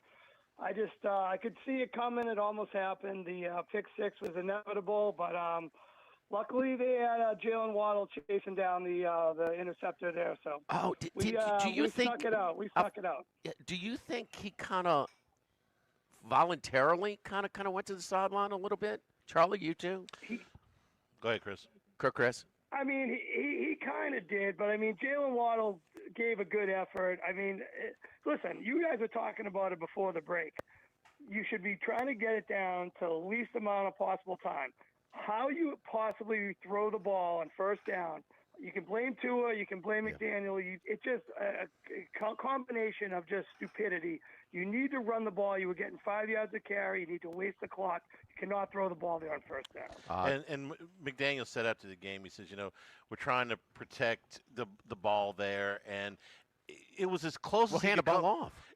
Well, it was as close as he could come to telling you, I trusted my quarterback there, and I shouldn't have. That's the way I read it. Okay, well. But you're the head coach. This is his deal. You saw how he's he the play played 2 caller. weeks, right? This You saw he is played his 2 weeks deal. ago. And I mean, that's inexcusable to call anything but to run the ball at that point. I mean, that's fireable. That's a fireable offense. So, but anyway, Don't you think with all these out passes and all the running that they were doing, they should have been able to take a shot right down the middle of the field? I mean, every pass is to the sidelines. I mean, nothing over the middle. It's just a crazy, just watching that game and some of the decisions that Tua made. Yes, he made some nice throws. He had that great drive when they went to tie the game. But some of these other throws are just way over the head or short. Tyreek Hill was open a bunch of different times. Granted, he did have a drop on that one deep ball, but I just feel like some of these decisions he made and some of the coaching calls and play calls are just very, very questionable. You think he had confidence to do that at that point because of the slant he threw to Waddle for the touchdown? That was one of his better throws of the night. No, I agree with you. That drive was awesome. That was the best Tua's looked in a long time. Yeah. I tweeted that out. But then he reverts right back to just overthrowing, underthrowing, and not seeing that. I don't know how you don't see that. Hey, that defender there? That's just crazy. Did you guys see the one where he was forced? He was the pressure kind of forced him to his right, and he had to throw against his body. Oh, dude, that's not. I mean, like we saw Cam Ward on Sunday. Forced to throw across it, against his body across the field and throw like his arm strength is not. How about Tyreek Hill when he's down there? It's like he's just waiting. It's like I don't know when you're playing in the yard and like 4 kids are down there and the adults just throw the ball up for grabs. Like he's got to be earlier with his decisions because his arm strength is below average. And he's never had a bazooka arm. Never. Don't mean how many times Roscoe used to go nuts. 6-yard slant, boom, Devontae Smith takes it for 80. Yeah. Ruggs or Waddle and those guys. Yeah. 3 professional receivers on that campus. Chris, any bad beats in college last week or fortunate stuff or misleading scores? Just general thoughts before we get to your 5-pack. No, I actually had a pretty decent week in college. I was talking to Max earlier today. I finally got a 5-2 in the Westgate. First couple of weeks have been a little bit more of the bad beat scenarios. A couple of games where I lost by a half a point or had some really good closing line value. We all know where that goes, right out the window. Yeah. But hopefully we can put a good run together this week. I would say the only bad beat I had on the show that I gave out to you guys last week was that under in the Alabama game. I don't know if this is a new rule or not, but the Wisconsin threw like a 70-yard bomb. I mean, they couldn't get a first down all day, but they throw a 70-yard bomb. The receiver runs out of bounds. The official throws his hat down for a guy out of bounds. He's the first person to touch it, and he gets a touchdown. I don't know if that's a new rule. Maybe you can reestablish your position on the field, but they didn't throw a flag, and that was the over. And, the game pretty much ended right after that. So I would classify that as a semi-bad beat. All right. Let's get to your 5-pack. What are we looking at this week? All right, love this East Carolina game. I saw this thing opened at 8. I grabbed 8. It's 6.5 now. I still recommend it. I think East Carolina has a legit chance to win this game, plus 200 on the money line, even maybe a first half, plus 3.5. You got BYU. Do we know what they are? I'm not sure. They beat Portland State 69-0. They beat Stanford 27-3. Yes, Stanford beat BC last week, but BC quit. BC was up 17-6, going in for a touchdown before the half. Quarterback fumbles, wheels fell off. They kind of quit second half. So I'm not giving much credence to that Stanford second half. And you got Bear Bachmeier. Yeah, he's a highly touted kid out of Marietta, California, but he's 18 years old, first road game, and we've seen throughout the years and this year as well, Underwood going to Oklahoma, Ty Simpson going to Florida State. The list goes on and on. These quarterbacks making their first road start usually doesn't go well. I like the way ECU's played. Could be 3-0. They got stopped on 4th and 1 deep in NC State territory week 1. They rolled Campbell 56-3. They shut out Coastal Carolina on the road 38-0. Caton Hauser, their quarterback, senior-rated kid, 83 for 116, 973, 71% completion percentage, 5 touchdowns, 1 interception. Had a great game against NC State in the loss. So I really think ECU's live here. I like them to definitely cover, and I think they have a chance to win. All right. Plus 195 is the money line at the Queen, our DraftKings outlet, where we'll be hosting football Sunday, this Sunday, plus 6.5 minus 108. All right, your second pick. Let me go. We're going under here. Georgia Tech and Temple. These two teams run at a snail's pace. Georgia Tech is 135th in the country in seconds per play, 35.5. Temple, 120th in seconds per play, 29.8. Georgia Tech has to keep it away from you because they don't have a great defense. So what they do is they limit their opponent's plays per game. Third in the country, only 48 plays per game for their opponents.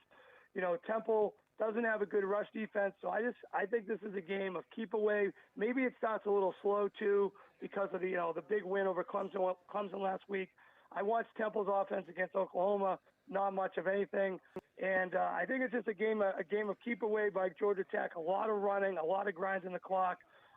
Under 53, I'm on that total. All right, under it's 52.5 for the show's sake at currently right now at the DraftKings outlet. All right, Duke, man, has been a disappointment, boy. They were sold out uptown, including the guy who's the stadium's named after. Yeoman was in town in New Orleans celebrating his 80th birthday, but now Duke comes back to town. Some people are a bit critical of Mensa. I don't know, but here's NC State 3-0, but a shaky 3-0. But you're looking at the total, which is 56.5 right now at DraftKings. Yeah, I even played a bad number earlier in the week just to be full transparency. I played over 58. I played over 57, 56.5. We're going over again. Mensah is not the problem. The problem is the pass defense. Duke's pretty good against the run, only 3.7 yards per rush play, but this is where it gets really hairy. 10.1 yards per attempt and 14.5 yards per completion for the Duke secondary. Very horrible numbers. And then you got C.J. Bailey from NC State. He's been putting up some good numbers. Total yards, 406 versus Wake, 416 versus UVA, 423 versus East Carolina. But look, on the flip side, NC State's defense isn't stopping anyone either. They gave up 514 yards to Virginia and 413 to ECU. I think Duke's going to have a field day here. I kind of want to play Duke, but I feel more confident in the total. Like you said, NC State, fat and happy, 3-0. Don't play much defense. I watched that Virginia game. That could have been a lot more points than it was. I just feel like Duke's going to be able to name the score here. Guys should be wide open, and as I mentioned, Duke isn't covering any guys either. So I think we have a shootout here. I think it's going to be a high-scoring game over the 56.5. NC State, the 3 wins, are down 14 to Wake Forest, who was not good. East Carolina, I mean, they had to hold on as East Carolina stormed back. I think that was a Thursday night game in the opening weekend, the Labor Day weekend, and then also, I mean, first down interception. That was an absolute track meet in Raleigh against Virginia at home, but a first down interception in the red zone that saved it with less than a minute to go against Virginia. All right, your fourth pick, Chris? I'm going to go with Miami of Ohio here, going up against Vegas. Vegas off a bye week. When you have a 3-0 record, you don't want a bye week. When you have an 0-2 record like Miami of Ohio, you do want a bye week. Who has UNLV beat? Idaho State, barely. We watched that game together. A terrible outing from the Vegas guys. They beat Sam Houston State, and they beat UCLA, and UCLA is garbage. So who have they really played? 3-0. Now they're going to Miami of Ohio, sleepy game, 9 a.m. body clock game, a noon start on the East Coast. I just don't see UNLV really, getting off the bus here. I just feel like the pretty good defense out of Miami of Ohio, even though Rutgers scored 45 against them, but they move the ball pretty well. I think they're going to be able to move the ball against UNLV. I think Finn's going to finally get his act together. I hope the bye week helps him. I mean, this guy was a great quarterback for Toledo.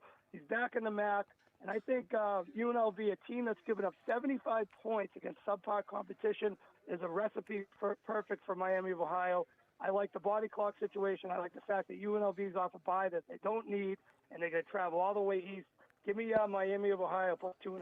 All right, Daquan Finn, coming back, but man, it was a puzzling move by some people that cover the MAC that he was going to. He could have probably picked a stronger program and supporting cast to go with, but man, he was ugly in that opener. Was it Wisconsin on that Thursday night game, Chris, that they played first? That was awful. They had a chance to cover. Yeah. I had a live bet on that plus 10.5.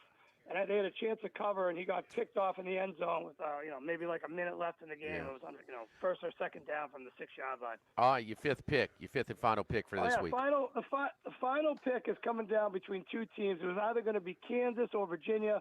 Both spot plays. West Virginia traveling to Kansas off that ridiculous win against Pittsburgh when they had a 4% chance to win.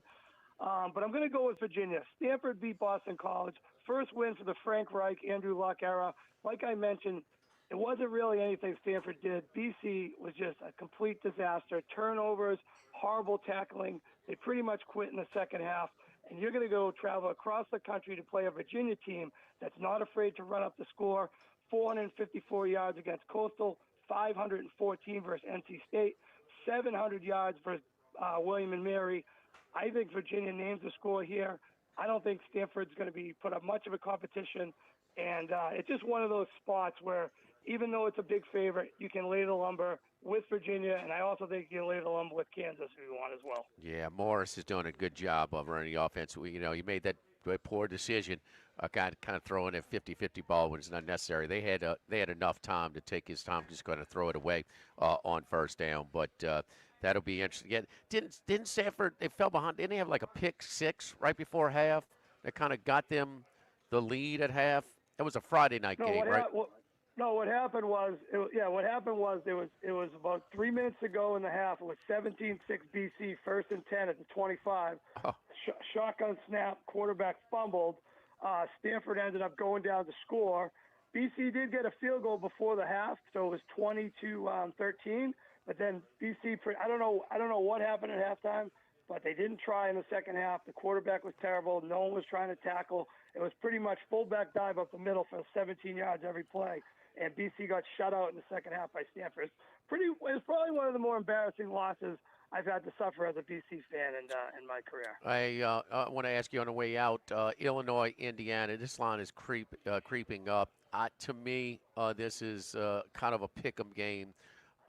Both teams are really they just mirror each other. The programs, the quarterback, the statistics, it's just ridiculous how close everything is. Be careful with putting too much emphasis on statistics when the lopsided renter wins are going left and right. But 6.5? Am I missing something, Chris? I mean, Indiana, you think is that much better than Illinois? I think this is a pick 'em type of game. I agree with you there, and it's been 3 weeks in a row that the so-called sharp money has gone against Illinois, but they just keep getting the job done. Yeah, there's no way. I mean, if you said maybe 10 years ago, or maybe even 5 years ago, hey, Indiana's going to be laying, 6.5, and if they win, they have the fast track to the playoffs. It's a crazy scenario in the new NIL era. But yeah, I think 6.5 seems a bit much for this type of contest. Chris, we'll talk to you on Sunday as far as and you get your top 2 picks on Football Sunday live from the Queen, our DraftKings outlet this Sunday. Good luck to you this weekend. All right, you guys, good luck too. Have a great day. Yes, indeed. Don't forget our friends at Legacy Title, Chad Reynolds and Legacy Title for all of your real estate closings. 296-0060, full-service title company servicing all of South Louisiana. Ashley Donald, Mariana Haynes, Adrian Galata, Michael Platt, and Natalie and Bradford Smith. Buying, building, refinancing. Nobody chooses but you. Choose Chad Reynolds at Legacy Title, 296-0060. Lock of the week. Lock of the week Friday presented by Tex Morris at Edward Jones Investments from Rafinos on 104.5 ESPN Baton Rouge. Live at lunch. Baton Rouge, get ready for a fiesta of flavor. Hey, Whether Troy, you're craving sizzling fajitas, cheesy George. enchiladas. No Troy today. No Troy today. My bad. Hey, no. I forgot to tell you. And I forgot to monitor the opening break. Can you text me the opening break, what it was? Do you know? I can go back. I got you. Okay, just text it to me. Thank you. Rio Cantina, 2 local favorites serving up authentic Mexican taste right here in Baton Rouge. Las Palmas Mexican Grill and Rio Cantina Mexican Grill, where every night's a fiesta. This is Charles Hanniger for Coastal Capital Advisors, your full-service financial planners. When it comes to retirement, there are no two situations alike. So Coastal Capital Advisors will work with you, your business partners, your legal team, and tax professionals to make sure those goals are achieved. Coastal Capital Advisors will work for you. I know, because they work for me. For more information, contact Philip Fontenot and his great staff at 337-981-1376 or online at coastalcapitaladv.com. Advisory services provided by New Age Advisors, LLC, doing business as Coastal Capital Advisors as a registered investment advisor. Securities offered through New Edge Securities, Inc., member FINRA, SIPC. This is Charles Hanniger for Home Bank. If you're tired of the impersonal, one-size-fits-all style of banking, you deserve a bank that delivers exceptional service and personalized attention to your needs. That's the Home Bank standard. Since 1908, Home Bank has been a trusted financial partner for your businesses and families because they go the extra mile to help you reach your goals. See for yourself why Home Bank is good for business and good for life. Stop by any South Louisiana, Houston, or Natchez area location or find out more at home24bank.com. Home Bank, member FDIC. Get the 104.5 ESPN Baton Rouge mobile app powered by Bayou Ford and tap the microphone icon to send us your thoughts in an audio message. Your message could be played on air. Find our app in the Apple or Google Play Store. For direct links, visit 1045ESPN.com. Tigers, Saints, Southeastern Conference, all in one place. LouisianaSports.net. No paywalls, no article limits. It's just the coverage the Louisiana sports fans want. Bookmark it today. LouisianaSports.net. When it comes to celebrating life, there's no better place than Rafinos. With locations in Baton Rouge and Lafayette, Rafinos is a steak, seafood, and Italian-inspired restaurant that focuses on the celebration of life, regardless of the occasion. Whether it's the food they serve or the service they provide, their goal is to ensure a remarkable experience for their guests that is always remembered. To view our menu, visit RafinosRestaurant.com. Rafinos, where Louisiana comes to celebrate life. This is Buzzy Hydell for the Morris Insurance Group. Outdoorsmen in the state might be having a tough time right now finding policies to fit on the properties they love. If you've got a hunting camp, a boat, or an RV that has been difficult to insure, we want you to look again. For owners or renters, the Morris Insurance Group can help you all the way to the duck camp or the fishing boat.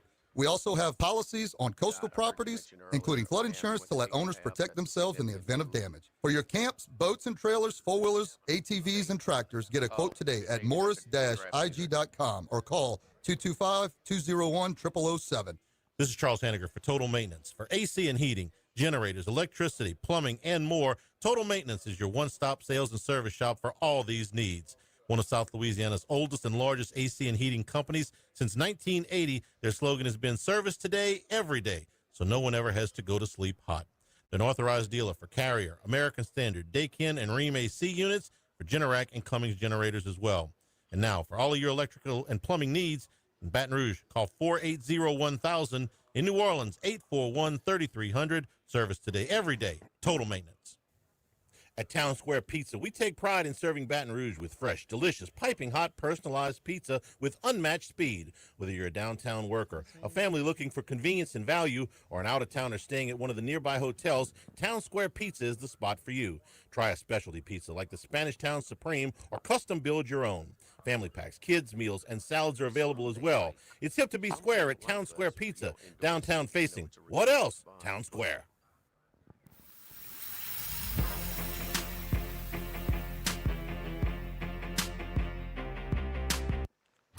It's Lock of the Week Friday, presented by Tex Morris of Edward Jones Investments. Now, back to Live at Lunch from Rafinos on Highland Road on 104.5 ESPN, Baton Rouge. Jimmy, how you feel about local knowledge? You know, sometimes we'll do radio hits in other places, they'll call us, but about the local team, they ask you about LSU, sometimes they ask you about the Saints, right?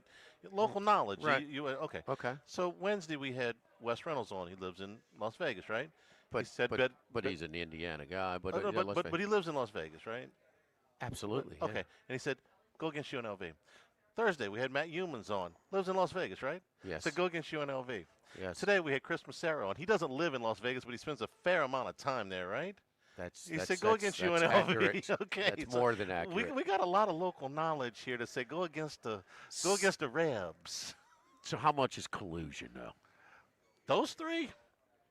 They. You know him better than me, but I don't. Matt and West. Matt's the key. Matt's the ringleader. He's the contrarian. But he's the ringleader. So he's in contact with all of them. These are handicappers. Wes, You can't get them to agree that today is Friday. Wes and Matt will overlap their picks from time to time. Okay. Chris and Matt sometimes. But they are DeQuan Finn is better than what he showed. And who's DeQuan Finn? Well, he's Toledo, and he was one of those guys in a smaller conference, was so good. I think he was the MAC Player of the Year, Offensive Player of the Year. He went to Baylor, and he started there, but then the kid that's quarterback now beat him out, Sawyer Robertson. And so he goes back to the MAC, and some people that cover the MAC was like, whoa, you could have – they know you're good. You could have gone back to Toledo or Buffalo. You know, Buffalo has a guy too, but he could have picked a better supporting cast. There should have been a better landing spot as far as supporting cast. We talk about it all the time. You know, it's a big deal. You pay a quarterback. Then Miami, Ohio, because it's kind of him. With that being said, and don't want to overreact to the first week, but damn, of ugly offensive football. But he was ugly. It was bad against Wisconsin in that first game. I mean, Wisconsin did nothing on offense, and he throws a pick six. I mean, it was 10-0. He throws a pick six to make the final 17. It was ugly. So, that being said, is it on TV? Huh? I'll check as you're thinking. I'll check. Okay.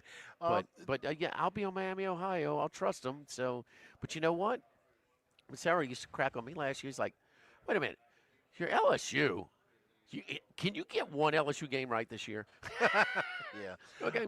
So whether it was my pick on LSU against Alabama or against LSU at Ole Miss, and just so I don't know. Sometimes it's too close to the sun. But the other thing I wanted to talk about from his picks with the game between Duke and NC State. I am rapidly becoming a bigger C.J. Bailey fan from NC State, the big 6'6" quarterback. He started as a freshman last year. Was okay, not terrible, not great. He's off to a hell of a start. He looks a lot more accurate. He provides some running threat, although I certainly wouldn't call him a run-first guy, but he does provide some kind of running threat. His big problem last year was interceptions. He threw 10 interceptions over the course of the season. He's only thrown one through the first 3 games. That matchup with him and Darian Mensah is a very nice quarterback matchup. And I started to think about it. The quarterbacks in the ACC, there's a lot of heat. Yes. You got Carson Beck, who's leading or co-leading the Heisman thing right now. Yeah. You have Tommy Castellanos, who's off to a terrific start at Florida State. You have Cade Klubnik, who was the offseason he's like the 9th best quarterback in that league right now. He hasn't had a great start to his season. Mensah and C.J. Bailey, Eli Holstein, who was not good last week but was good the 2 weeks before that. It was a rivalry game, but he's going to be fine. It wasn't his best game last week. There's no doubt. Jaron, Keave, Sagapulatelli. You remember he's in the ACC. Yeah, he is. He is. Our old friend Miller Moss from USC is at Louisville. Now, he's not off to the best start, but we know he's got some talent. I mean, look, the ACC is Charlie, for you his didn't mention, quarterbacks. And the guy that's leading the conference. For Virginia. Virginia has been really – Brennan, is it – Chandler Morris. Morris, I'm Chandler sorry. Morris. Is that Morris's that's a good question. He's senior quarterback. I'd forgotten about him. Oh no, he's really good. He's really that NC State Virginia game was a track meet. I mean, no defense. Now I will give the NC State quarterback reminds me of what I'm seeing a team that's supposed to be in the ACC is a Maryland true freshman, the 4-star kid, in-state kid that Loxley got to stay in town. They're 3-0 right now. Their Rennet wins. They're supposed to be 3-0, and we'll see. But they had like a 3.5 or 4.5 win total this year. So they should take care of business. but both of them remind me of the same kind of slender build right now. They need to put on a little weight as they get older. That's easy, but they run a little bit, but they can run, but they throw it a lot of touch. They can make a lot of the throws. They got pretty good arm strength as well. But those two remind me of each other. What NC State has, and they lost a kid that went to Texas A&M, is real good, Concepcion. Yeah. Okay. Yeah. These guys go up and get the ball. It's a bailout type of play. He'll throw the 50-50 ball if he's got, just kind of throw it up and give his guy a chance. And they go up and they really are a very underrated receiving corps with NC State. So that should be a track meet. With Duke and, and to Chris's point with his overbet. And I gave you about 8 quarterbacks out of the ACC. None of them are leading the conference in passing. Who's leading the conference in passing right now? Mensa's second. Not North Carolina. I know that. He's no last. Good. He's no good. You got Duke, NC Mensa's State. second. You got Pitt. You got not Wake Forest. Nope. Not Louisville. Is it SMU? No, but he's good too. Kevin Jennings is off to a really good start. He's 4th. He's good. I mean, we saw that. I mean, I'm just terrible playoff game against Penn State. But total really, passing yards. It's not a very good team, but Boston College. Nope, he's 3rd. That's Dylan Lonergan. Because Bill O'Brien is a pretty good offensive mind. He's got the best touchdown to interception ratio in the conference, though, at 9-1. Oh, Charlie. Steve Angeli at Syracuse. God dog it. Has thrown for just Charlie. under 1,100 Go ahead, yards. Shalot. 8 touchdowns and 2 interceptions. I don't think the Orange are all that great, but he's off to a really good start. They can't stop a nose. It's the ACC might be the old Big 12. Remember when they were playing flag football around the late 2000s, 07, 08, 09? There's some good quarterback play in that league. Good quarterback play. Yeah, and not a whole lot of defense either. So it's which helps. And so we're talking about Miami. That line has crept up now on Florida. We're changing all the way to. I think some of the casual money's starting to come in. Yeah, sliding in there to about 8.5. I mean, they're settling in at 8.5. They're Miami's. What's their ranking? Are they top 10? Oh yeah, they're 4. 4. Okay. All right. Well, I mean, the rankings. I mean, I know their path. If they go 10-2. They go into the playoff. They don't. They won't. I mean, I think so. Were they 10-2 or 9-3 last year? 9-3, I believe. Okay, so they would have been that Syracuse was their 3rd loss, the Syracuse game. That was the one that essentially knocked them. Or did they lose the 3rd game in the bowl game? The bowl game so was 10-2. They were 10-2. That's right. Okay, yeah, okay. The 3rd game was in the bowl game. ACC, none of the top teams played each other last year. That was the problem. Yeah. I mean, SMU got in. They didn't play Clemson. They didn't play Miami. They didn't play. They did play Louisville. Yeah. They didn't play Notre Dame. They played and when they ACC played games. Clemson in the ACC championship game, they no, lost. but to get there, right. No, that Syracuse game knocked them out because Syracuse wasn't very good. So even though they'd only brought them to 10-2, that was a damaging loss. Syracuse wasn't very good. What's their record last year, Charlie? Last year, Syracuse 9 wins. Were they 9 wins last year? Why don't I remember that? I remember McCord. They were 9-3. We are underrating the ACC is our problem. No, what happens is, like, guess who might be favored in the rest of their conference games? Cal. Wow. How's Just, that? I mean, you have this ridiculously big. I mean, you can have this schedule where SMU got in, and they proved they shouldn't have been in. I'm sorry, that was a joke at Penn State last year. And so Cal's going to be favored in 8 more pull up games? Cal's schedule. I mean, I believe you. I I like Sagapulatelli too, but okay, good. Let's see. All right. They're going to be favored in a lot. I don't even know why they're in the ACC, but there's a lot of things in college football, Charlie, that we don't know why it's happening. San Diego State. No, that's not even a conference game. Okay, Boston College. Okay. At Boston College. They'll be favored there. Duke it might be close. Duke at home, they will be. North Carolina at home. Uh-huh. At Virginia Tech, yeah. Against Virginia at home, yeah. Probably not at Louisville. Yeah, they won't be favored there. Okay, but it's going to be. Yeah. Look at that schedule. Look at that path. Wow. So that's the same path that SMU had last year. This just in. Schedules matter, Charlie. And quit taking credit when you've seen the cards for Tuesday. Okay?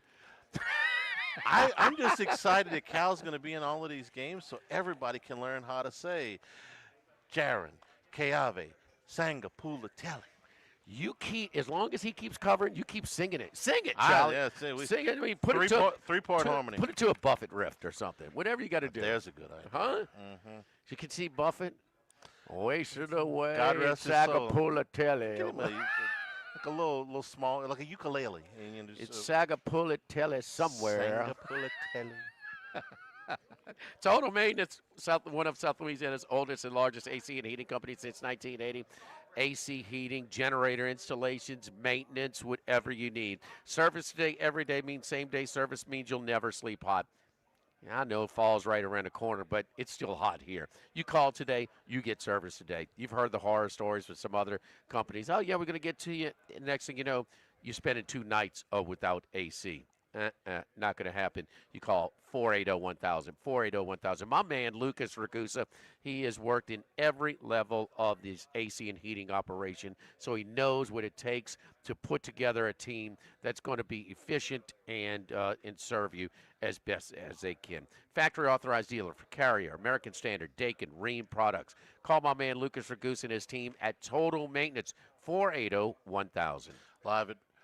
Live at Ruffino's Lock of the Week Friday, presented by Tex Morris at Edward Jones Investments on 104.5 ESPN Baton Rouge. Live at lunch.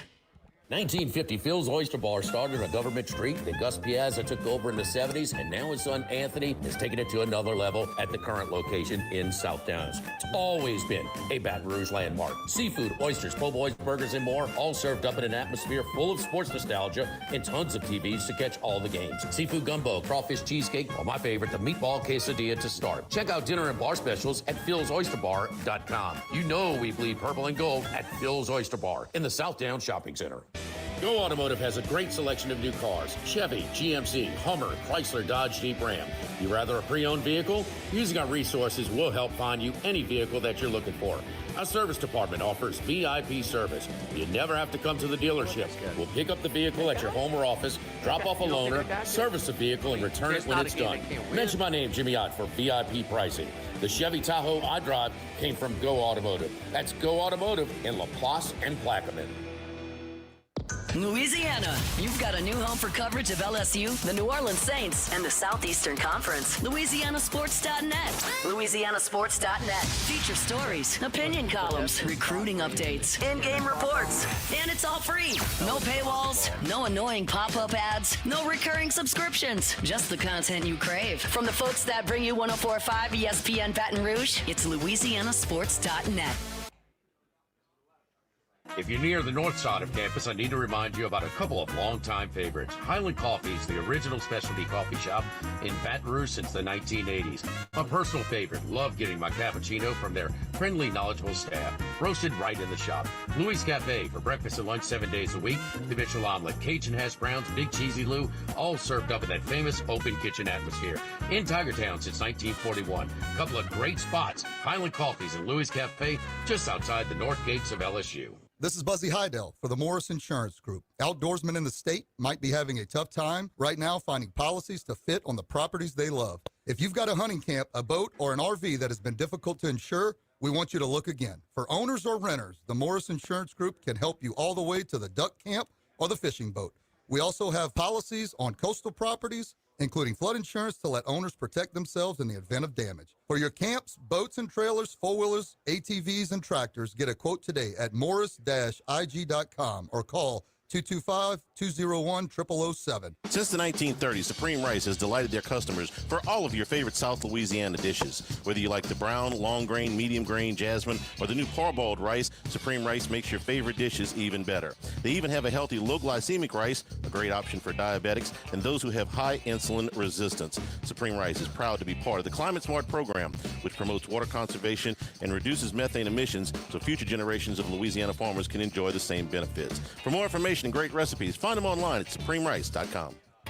Now, everybody's been to Louis Cafe by campus. Heck, it's been around since over 80 years now. We're still doing delicious omelets like the Mitchell, cheesy grits, Big Cheesy Lou, and those Louis' original Cajun hash browns. We now offer a pickup window. Just call in your order at 346-8221. Give us 15 or 20 minutes, and we'll have it ready for you. Our hours are now 6:30 a.m. to 2:30 p.m., 7 days a week. So next time you visit campus, make it a point to stop by and visit an old friend. Louis Cafe, just outside the north gates of LSU. Louisiana, you've got a new home for coverage of LSU, the New Orleans Saints, and the Southeastern Conference. LouisianaSports.net.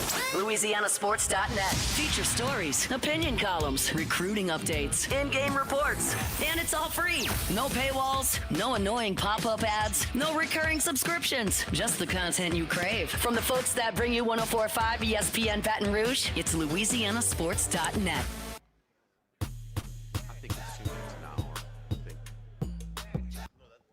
It's Lock of the Week Friday, presented by Tex Morris of Edward Jones Investments. Now, back to Live at Lunch from Rafinos on Highland Road on 104.5 ESPN Baton Rouge. We got just a minute here on Football Friday. I wanted to throw this note in. We got this from a listener. Clayton Kershaw announced his retirement yesterday. He effective at the end of the season. He was originally committed to Texas A&M from Dallas. Turned down a scholarship offer to sign with the Dodgers. The bonus was $2.3 million. It was the highest pick bonus any Dodgers draft pick had ever gotten until it was surpassed by Zach Lee. LSU quarterback got $5.25 million in 2010 draft. It was a 2-for-1 sale because of the divorce. Because of the Frank McCourt divorce. And the 6th-round pick of the Dodgers that year turned down $1.2 million to go to school. He was Kevin Gausman. LSU was going to give either Gausman or Lee. Problem was Gausman didn't complete any passes. Hour number 2 straight ahead. Lock of the Week Friday at Ruffino's on 104.5 ESPN Baton Rouge. It's Matt Moscona. If you missed the show, you can always check it out on demand at 1045ESPN.com, the 1045 ESPN app, or the After Further Review YouTube channel. AFR On Demand, brought to you by Breck Golf. Book your tee time today at golf.breck.org. Caesars Sportsbook is the only sportsbook app with Caesars Rewards. Football season is in full swing, and now you can bet on Saints games or any other gridiron action across the league. Every bet earns perks like hotel stays, bonus bets, game tickets, and more. And now your Caesars Sportsbook account and all your funds travel with you so you can easily bet in multiple states across the country with just one account. Download the app using promo code RADIO20X and place your first bet of $1 or more for a chance to double your winnings on your next 20 bets. Open to new users in Louisiana who are 21 or older. Licensed to Horseshoe Bossier City and Caesars Rewards. Max bet $25 for boosted winnings. Max additional winnings $2,500 per bet. Often boost tokens expire 14 days after receipt. If you're someone you know has a gambling problem, call 1-800-GAMBLER. Sammy's Grill on Highland Road since 1988. A hometown favorite for tailgating and watching LSU games in a casual atmosphere with the friendliest service. We're now bowling crabs at Sammy's. Every Tuesday, Wednesday, Thursday, starting at 5 p.m. And on Friday, Saturday, Sunday, starting at noon. Sammy serves a wide mix of authentic Louisiana food prepared to order with the best ingredients available. Fresh Louisiana seafood, Cajun favorites, burgers, and po' boys, all built from scratch. Our kids' menu and popular appetizers are sure to please the pickiest of eaters. Sammy's Grill on Highland Road, near Starring since 1988. By now, you know that we do our show every other Tuesday at the Crown Town Room at Doe's Eat Place. The Crown Town Room is ideal for larger groups, or if you just want to watch the game on one of our 3 large TVs. The tamales are the most popular appetizer, but don't forget the seared tuna with the sriracha glaze. For the perfect blend of sweet and spicy, you can't go wrong also with the flash fried oysters or the shrimp. The porterhouse is the perfect steak to share. Strip on one side, filet on the other, prepared at different temps if you like, bone in to maximize flavor. Doe's Eat Place on Government Street, just off Acadian in the heart of Mid-City.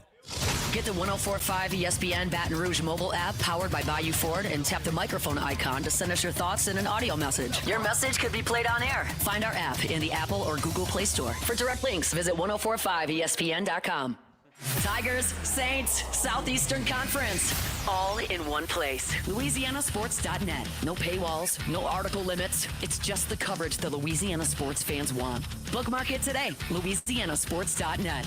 This is Charles Hanniger for Coastal Capital Advisors. When it comes to retirement, no two situations are alike, so Coastal Capital Advisors will tailor a plan for your family's needs, no matter your age or your financial situation. The bottom line is Coastal Capital Advisors will work with you and build a lifetime relationship. I know, because they work for me. For more information, contact Philip Fontenot and his staff at 337-981-1376 or online at coastalcapitaladv.com. Advisory services provided by New Age Advisors, LLC, doing business as Coastal Capital Advisors as a registered investment advisor. Securities offered through New Age Securities, Inc., member FINRA, SIPC.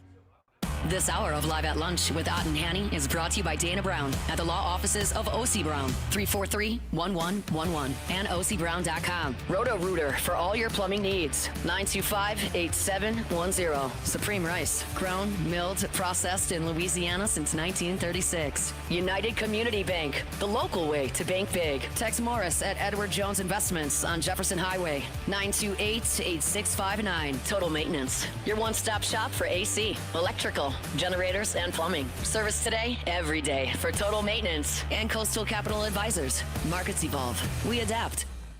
Since the 1930s, Supreme Rice has delighted their customers for all of your favorite South Louisiana dishes. Whether you like the brown, long grain, medium grain, jasmine, or the new parboiled rice, Supreme Rice makes your favorite dishes even better. They even have a healthy low glycemic rice, a great option for diabetics and those who have high insulin resistance. Supreme Rice is proud to be part of the Climate Smart program, which promotes water conservation and reduces methane emissions so future generations of Louisiana farmers can enjoy the same benefits. For more information and great recipes, find them online at supremerice.com. Why do billion-dollar insurance companies regularly delay and deny valid claims? Because that's how they got to be billion-dollar insurance companies. If you've been injured, I'd like to help.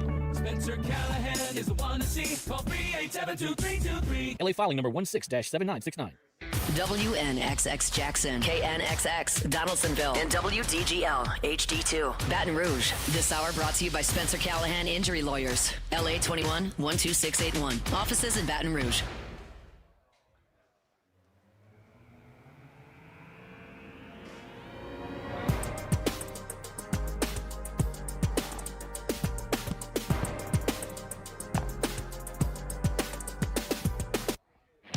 He's out there somewhere in the world. Maybe even your local sports book. Can anybody help us? Let's bring in Bruce Marshall. Brucey, how you doing, buddy? I am good. By the way, I am off to California. I'm going to watch Michigan State SC tomorrow night. By the way, 8 p.m. Pacific kickoff. Can I stay awake the whole way? Now, that's if they let me in the. That's if they let me in the state. Because I miss Kentucky where I was 2 weeks ago, and they don't have any Waffle Houses in California. So, I'll make the best of it. But yeah, 8 p.m. Pacific. How can Michigan State can't be too happy about that, Jimmy? That's 11 p.m. East Lansing time. They were not thrilled to get that news from Fox this week. Well, this just in, because some of the conference realignment or affiliation, and it compromises, and listen, you got one game starting at 10 a.m. local time, and you got another one starting at 11 p.m. East Coast time, and they're both in the, one's in the Big 12 and one's in the Pac-10. What you gonna do, Bruce? I mean, the live TV, everything else you can watch on TV on tape delay, on demand at your leisure. The one thing that is coveted, that is valuable, is live sports. And this is what you do, and this is where the TV stations want to put you. You got to live with it. Trust me. I don't know if any fan base was pissed off more than LSU when they were playing these day games. When to not. Well, I'll tell you, this is the old Pac-12 after dark slot on Fox, but now Pac-12 it's the Big Ten after dark, and the problem is that after dark worked a little better when you had teams from the Pacific Coast. But the Big Ten, you got all these teams in the Central and Eastern time zone kicking off late. It's just a little more awkward for them. But yeah, I get it. I mean, it's TV rules. It's just the after dark spot. Now you're getting some Eastern teams playing here. And I think that's a problem, more than people realize. And coming out west, kicking off, look at Boston College last week. Look at step slow against Stanford. I think that's actually tougher than an early kickoff with the West Coast teams going back east. But we'll see. Who was it? What coach went bananas? Was it the UCLA basketball coach? Yeah. Last year, that went bananas when he had some schedule, but Cronin. Yeah, it's Cronin. Yeah. Cronin. So, and then, which I don't know. He's got a point. I mean, I know, but they weren't playing 10 in the morning. No, kind of deal. No. So, or 11 at night. Did Michigan State and USC ever? Did they play in a Rose Bowl, Brucey? When the Big Ten and the Pac-10 used to actually play each other? Yes, they did. Yes, they did, Jimmy. It was January 1, 88. But for the net, I was actually at the last two Michigan State USC games at the Coliseum. So we're talking September 30, 1972, when I was in ninth grade, and we're talking September 29, 78 on a Friday night when I was a junior in college. And SC won both those games handily. 72, that was the championship year for SC. 51-6, very misleading. SC scored 4 touchdowns in the fourth quarter.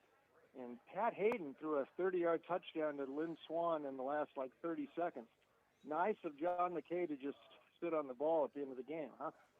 But Hayden was a sophomore backup then. And Michigan State was actually running a wishbone in Duffy Doherty's last year. But they started throwing the ball to Billy Joe Dupree in the fourth quarter, and that's what what I remember about the game. How good the only thing Michigan State had going was Dupree, and he accounted for about 70% of their yards. But they got smoked, and they got whipped again in '78. They haven't played SC at the Coliseum since. They did play though in that Rose Bowl after the '87 season. I remember that Michigan State USC. What year did you say the last time they played in the Rose Bowl? Was that Lorenzo White? Well, it was January 1, '88. And that was George Perlis, and that was Lorenzo White, and Michigan State won 20-17 over Larry Smith's first USC team. Okay, they actually won it. There you go, Brucey. Before we get to your 5-pack of college picks this weekend, your best of the off the radar conferences, your best bet in the NFL. Who we got this week? You don't laugh me out of Baton Rouge for this one, but I'm going to go with the Jets this week for a couple of reasons. One, I actually think short term they're probably better off putting Tyrod Taylor in there than Justin Fields. I've seen enough of Fields. I know he's hurt this week, and he's not going to start, but he's not the answer for them, and I could tell the Jets that right now. We've seen that. I mean, you don't bounce around 3 teams in 3 years. I just don't think he has it. His decision-making is questionable. We see it over and over with him. Taylor is pretty good out of the bullpen. He will settle this offense a little more, and I like his presence. I think he's one of the better backups. And in the Jets' case, maybe an upgrade. But the bigger reason here is, one, the Bucs, Jimmy, this perils of Pauline Act can't continue. But if it does, they're at risk. I mean, they're taking this thing right down to the end the last 2 weeks. And here, how about this stat, Jimmy? You probably saw that on the Monday night game at Houston. Now, this is 5 straight years where the Bucs have started 2-0. But in each of those, the previous 4 years, then we're going to get Game 3 on Sunday, they lost Game 3, including last year. Started out 2-0. Denver came into Tampa and 0-2 and won that game handily. So this has sort of been a letdown spot for the Bucs, and because Taylor's in there for the Jets and the Bucs' proclivity for close games, I'm going to take the J-Men this week. How about that?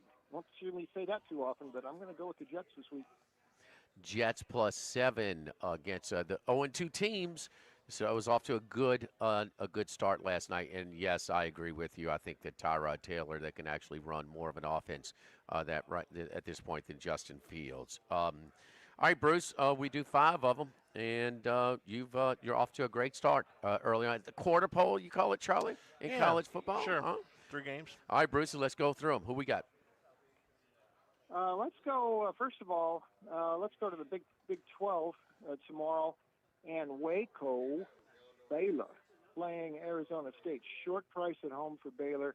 I know ASU finally got a cover last week, but that was more due to Texas State's just inefficiency, some shaky play calling, going for 2 and missing late. All they had to do is make one of those 2s and they get inside the number. I still don't think ASU is where it was last year. Jimmy and Charlie, the Scatterboo factor, he was just too much of an influence, too much of a unique dimension. And, they're going to struggle a little bit without him. I think Baylor will get this one. It's a very short price. By the way, you talk about a team that's been battle-tested. Auburn, SMU already coming out of those 2 1-1. The way they beat SMU. Sawyer Robertson's putting up big numbers. How about Baylor? And Baylor. That one there is, go Baylor for 1. How about real quick, Brucey, Baylor -2.5. Sawyer Robertson throwing more than double the yardage, Sam Levitt. And, you saw Scatterboo. Did he score a touchdown in Dallas on Sunday for the Giants? I think he may have. But I think he did. Yeah, I think he did. And he was the only guy missing. But, those teams, those non-traditional powers that have big gears, it's off to a rough start this year for Arizona State. Okay, Brucey, Baylor -2.5 is available at DraftKings. We'll be at the DraftKings outlet at the Queen for Football Sunday this Sunday. Who's next? Okay, Jimmy, let's go to Greenville. And how about that for a road trip for BYU? Seems a little bit odd, but this is a remnant of when BYU was scheduling as an independent. They were having trouble finding games. They found East Carolina for a few games, willing to play BYU, but East Carolina said, you got to come back to Greenville to balance this thing out. So this is the fourth game in like the last 10 years, and the second one in Greenville. This ends the series, but that's why BYU is playing this odd sort of intersectional back in Greenville. I think this is a tough spot for BYU. I know they've looked really good, Jimmy and Charlie, but the schedule's broken very kindly for them. They have had a week off, but the defense, which is brawling. Look at the rush defense stats. This is the best so far. I mean, they maintain this pace after 2 games. This will be the greatest rush defense in college history. Better than Syracuse in 1959, which allowed 193 yards all season rushing. Right now, BYU has allowed 14 rush yards all season. That includes sacks, of course, but still, that's Portland State and Stanford. This week, a little bit different. Going across the country, East Carolina with a real gunslinger quarterback in Caden Hauser, almost up to 1,000 yards passing. They have been a very good point spread team thus far. 3-0. In fact, 8-2 since midway last year. This roughly coincides when they promoted Blake Harrell from defensive coordinator. They think they can win this game. And, oh, by the way, it's Bear Bachmeier, true freshman, first road start. And he's been playing a little bit under wraps, I think, kind of conservative. They haven't had to do too much with him the first 2 games. But, I mean, this is going to be a tough game for BYU to win, much less cover that spread, Jimmy. East Carolina for me in this one. All right, I love that, Charlie. Remember, the athletic director said, "Man, we got to schedule these games, 6-7 years in advance." COVID year, BYU Coastal, they put a game together in a week. Yeah, with all kinds of travel restrictions. And we can't possibly play 9 conference games in a season. Oh, you played 10. Bruce, ECU plus 6.5 is at DraftKings right now. Continue. Okay, let's go on the ACC here. NC State, Tobacco Road. That's a short ride from Raleigh over to Durham, and they're getting a few points here. We'll check 3.5, but I think they can win this game against Duke. Jimmy, Charlie, I think we're about a week away from a market adjustment on Duke, which has been kind of disappointing. That game was, the scoreline flatters Duke last week. They really weren't that close to Tulane, which was in control of that game. The Illinois game was really a mess the week before, lots of mistakes. Mensah, to this point, is no upgrade from Malik Murphy and at quarterback, and Duke is kind of disappointing here. I like what I'm seeing from NC State. They have fought back 2 weeks in a row for a pair of wins. We got knocked on their heels at Wake. I mean, kick return touchdown. I mean, they got to tighten that up on the special teams, but they fought back in that game. They back and forth. Good game against Virginia, which is much improved. Won that one. Beat a good East Carolina in the first game. This might be one of Dave Doran's best teams, and C.J. Bailey, I think, might be their best quarterback since Russell Wilson. Real live wire, can make plays downfield, and yes, they run the ball too with Hollywood Smothers. So this is a balanced offense. Maybe they're due on course for another Duke's Mayo Bowl. I don't know, but I think NC State's one of many banana peels for the contenders in the ACC. And they've lost the last 2 to Duke. This is a kind of little revenge spot for them, and I think Duke's got some problems now. Let's take NC State at Wallace Wade tomorrow, Jimmy. The exhausting 29-mile drive from Raleigh over to Durham. You're catching 3 right now over at the Queen at the DraftKings. Your 4th pick, Brucey. Okay, well, let's go to Bowling Green, Kentucky, which, by the way, I drove by 2 weeks ago on the way back from Nashville from Lexington, and Western Kentucky. That's not that far from Nashville. I think they probably use that airport when they have to go somewhere. But they haven't had to go anywhere in 2 weeks since that Toledo loss, which was a season's worth of mistakes for Western Kentucky in the first half of that game, and that was very uncharacteristic because usually they executed much better than that for Tyson Hilton. They looked pretty good in their previous games this season. They started in week 0, actually, and won and covered that one against the San Houston. Maverick McIver, great name, Rick's son, already 10 touchdown passes already. And I like the fact they've had 2 weeks to stew after that game at Toledo. But this is also a vote against Nevada coming in. Listen, this isn't working in Nevada. This is the second I think, blown higher for a head coach. Ken Wilson a couple years ago was a good defensive assistant. He's at TCU now, and he's linebacker coach.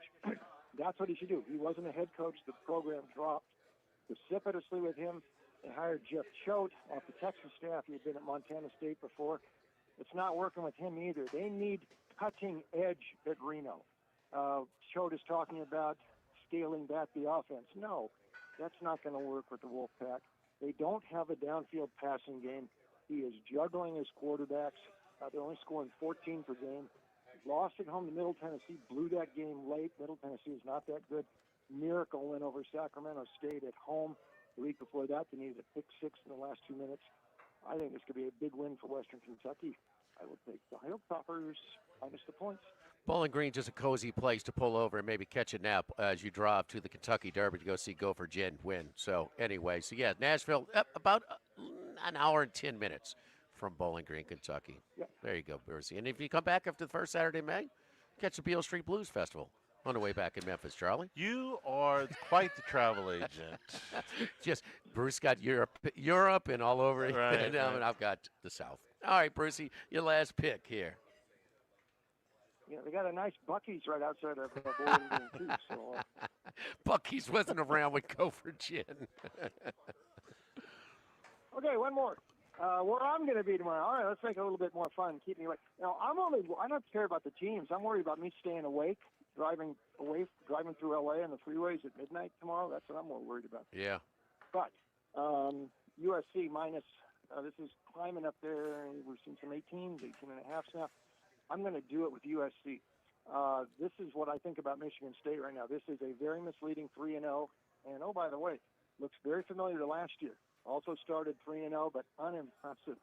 And unimpressive this year. In fact, they haven't covered a spread yet. In fact, it's 8 straight now. Michigan State has not covered a spread since the middle of last season. They do not yet, to me, resemble at all Jonathan Smith's teams at Oregon State. And last year, once the schedule started to ramp up, Michigan State went south. Lost 7 of their last 9, and including they had one good game against Iowa and a close win over a bad Purdue. They got smoked in most of the other games. 5 losses by 21 or more. It's still a lot of the same pieces. Childs at quarterback. They just don't have enough playmakers. Childs followed Smith over from Oregon State. I just don't think Michigan State's any good. I think USC might be really good. We know about all their weapons. Watch this JC running back, Wayman Jordan. Lincoln Riley loves him. Baeva's got great receivers. And this defense is playing better. It's not the SC defense of a couple of years ago. They already have a couple of pick sixes this year. They got some ball hawks in the secondary. Really wrapped up that game at Purdue last week. That spread was a little bit too high last week when they had the thunderstorm there and all. This one, reminding of Michigan State in the 70s. By the way, they also had a game against UCLA at the Coliseum in the 70s. They lost 56-14. By my count, there were 3 games they played at the Coliseum in the 70s. They got outscored 137-29. So, track record here is not too good for Michigan State, even though we're talking a half century ago. I will take SC and lay the points tomorrow night. That's rare for me to like SC. You know about me and the Trojans boys, but actually, I talked to Lincoln Riley at the media days. Good guy. So my old animosity is sort of dwindling away.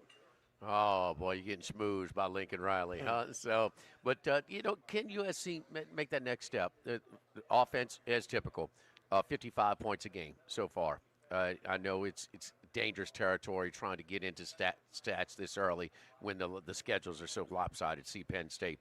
Second in yards per game, over 600 yards a game, 604. But it's the defense. And if the defense can be top 40, 29 in yards per play defense, opponent's yards per play right now. Maybe top 40 chance, Charlie? Maybe. Or underwhelming at Purdue. Well, that was a weird, lengthy weather delay. Yeah, the 2 of them. One lengthy and another shorter one. They got a defensive touchdown, and they had a scoop and score from the big guy. I want to see more. I'm not ruling it out. I just want to see more.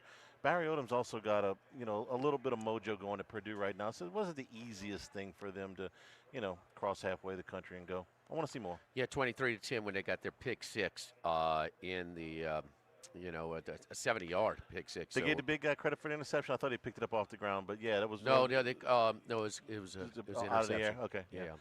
So One of the big fellas. Brucey, who you going with to the Coliseum tomorrow night? Oh, my friend who's an SC backer, he takes me to one game a year. He only goes to one game a year. You thought he lives in Palm Springs. You think I was worried about an 8 p.m. kickoff. You should have heard him cursing on the phone. I can't believe this. I'm not going to get home till 2:30 in the morning. So I'll stay in Orange County. We'll go back to Palm Springs. He's one of many SC fans who are not thrilled about being up so late on Saturday night. Well, I mean, you can look. I remember growing up; they'd play at 9:30 all the time, our time. So 7:30 local time. So 8 o'clock is not that much. Not that much difference. Hey, if you talk to our buddy in Ole Miss, LSU Ole Miss on the horizon next week. Look ahead line right now is LSU is a 1.5-point favorite at Ole Miss, but the quarterback situation and maybe what Brett or who else thinks is Simmons going to start now? Not tomorrow. No, he's going to be okay. It's going to be Chambliss. It's going to be Chambliss. Yeah. All right. Any thoughts or any communication of that quarterback situation? I think the backup is better from what I saw this year and what I've seen this year between Simmons and Chambliss. Interesting you bring that up, Jimmy. Now, I'm doing the Brett show later this afternoon up in Memphis, and they're playing Tulane tomorrow. But he told me earlier in the week, he said Lane doesn't lose anything going to Chambliss. You guys are right. You guys watched the Arkansas game, and he doesn't. He might actually be better than Simmons. So I think Lane's got two ways to go here, and either one is okay. And maybe they're okay going with Chambliss, but Brett doesn't think there's any drop-off there. And certainly didn't look like any against Arkansas. Chambliss looked pretty darn good. Here's my deal. I think that Simmons is a guy who trusts his legs more than his arm right now.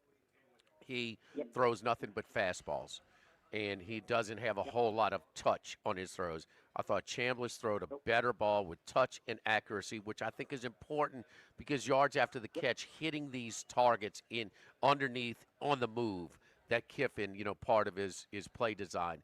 I just think the offense breathes a lot more with not to the extreme for, say, a Tennessee from Nico to Aguilar, but similar, that it just opens up a lot more of the offense. And Simmons just is not a guy that's just not as good of a thrower as Chambliss right now. So we will see. The other thing is he's not the turnover risk. Simmons threw 4 interceptions in 5 quarters. So Chambliss is not nearly the turnover risk. 2 in the first quarter against Kentucky, and which other? He threw 2 against one of the rental wins. Yeah. Georgia State. Georgia State. Yeah. But Charlie, I'm glad you brought that up because after he threw those 2 picks in the first quarter at Lexington, he wasn't throwing downfield the rest of the game. Everything was short outs, or he was scrambling. So they sort of clipped the wings of their offense. I mean, he wasn't looking downfield much, and they can do that more with Chambliss. So I think Jimmy's probably right in that read. Brucey, good luck this weekend. Stay up, drink a coffee at the Coliseum. We'll talk to you next week. Okay, boys. Thank you. All right. Don't forget not this Saturday, but in a couple Saturdays, October 4th, Federalis Fest is back again. And my buddy Jay Hover, man, who's the brains behind Beauvoir Park and the kind of the backyard concerts that we've had there for so many years. He's also instrumental in getting the acts for the Live After 5 events. But Paul Cawthon, George Porter Jr. and the running partners, Sam Morrow, Zach Edwards in the medicine, Captain Legendary Band, Dominic Michael and Scenic Highway. The Federalis Fest, it's going to be Saturday, October 4th. Third year. It's an unbelievable setting. Located at the beautiful Live Oak at Cedar Lodge in the heart of Mid-City, right there off of Jefferson, right down the street from Town Square. Not Town Square, but by Tex Morris's office on Jefferson, by Town Center. Paul Cawthon, George Porter Jr., Sam Morrow, plus a great lineup of local and regional acts as well. It's a family-friendly event benefiting the youth-focused nonprofit Be Positive.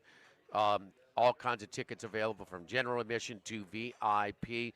Federalis Fest presented by Williamson Eye Center and Lamar. That'll be Saturday, October 4th, right here in Baton Rouge. Lock of the Week Friday presented by Tex Morris and Edward Jones Investments from Rafinos on 104.5 ESPN Baton Rouge. Live at lunch. At Town Square Pizza, we take pride in serving Baton Rouge with fresh, delicious, piping hot, personalized pizza with unmatched speed. Whether you're a downtown worker, a family looking for convenience and value, or an out-of-towner staying at one of the nearby hotels, Town Square Pizza is the spot for you. Try a specialty pizza like the Spanish Town Supreme or custom build your own. Family packs, kids' meals, and salads are available as well. It's hip to be square at Town Square Pizza, downtown facing. What else? Town Square.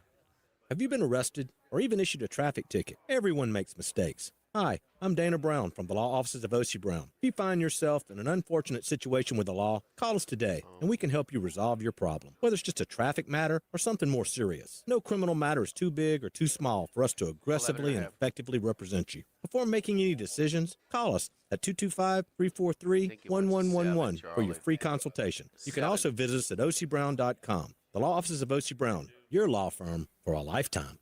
This is Charles Hanniger for Total Maintenance. For AC and heating, generators, electricity, plumbing, and more, Total Maintenance is your one-stop sales and service shop for all these needs.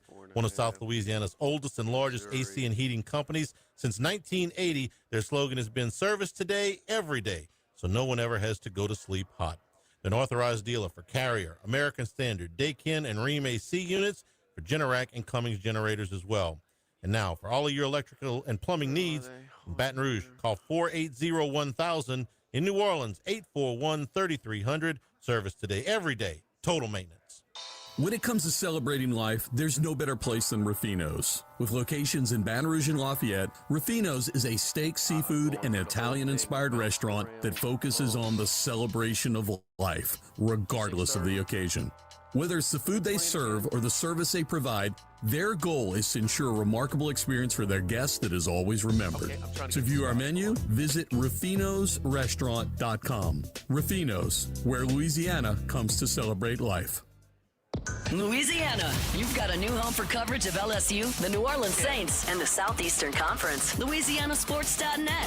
LouisianaSports.net. Feature stories, opinion columns, recruiting updates, in-game reports. And it's all free. No paywalls, no annoying pop-up ads, no recurring subscriptions. Just the content you crave. From the folks that bring you 104.5 ESPN Baton Rouge, it's LouisianaSports.net.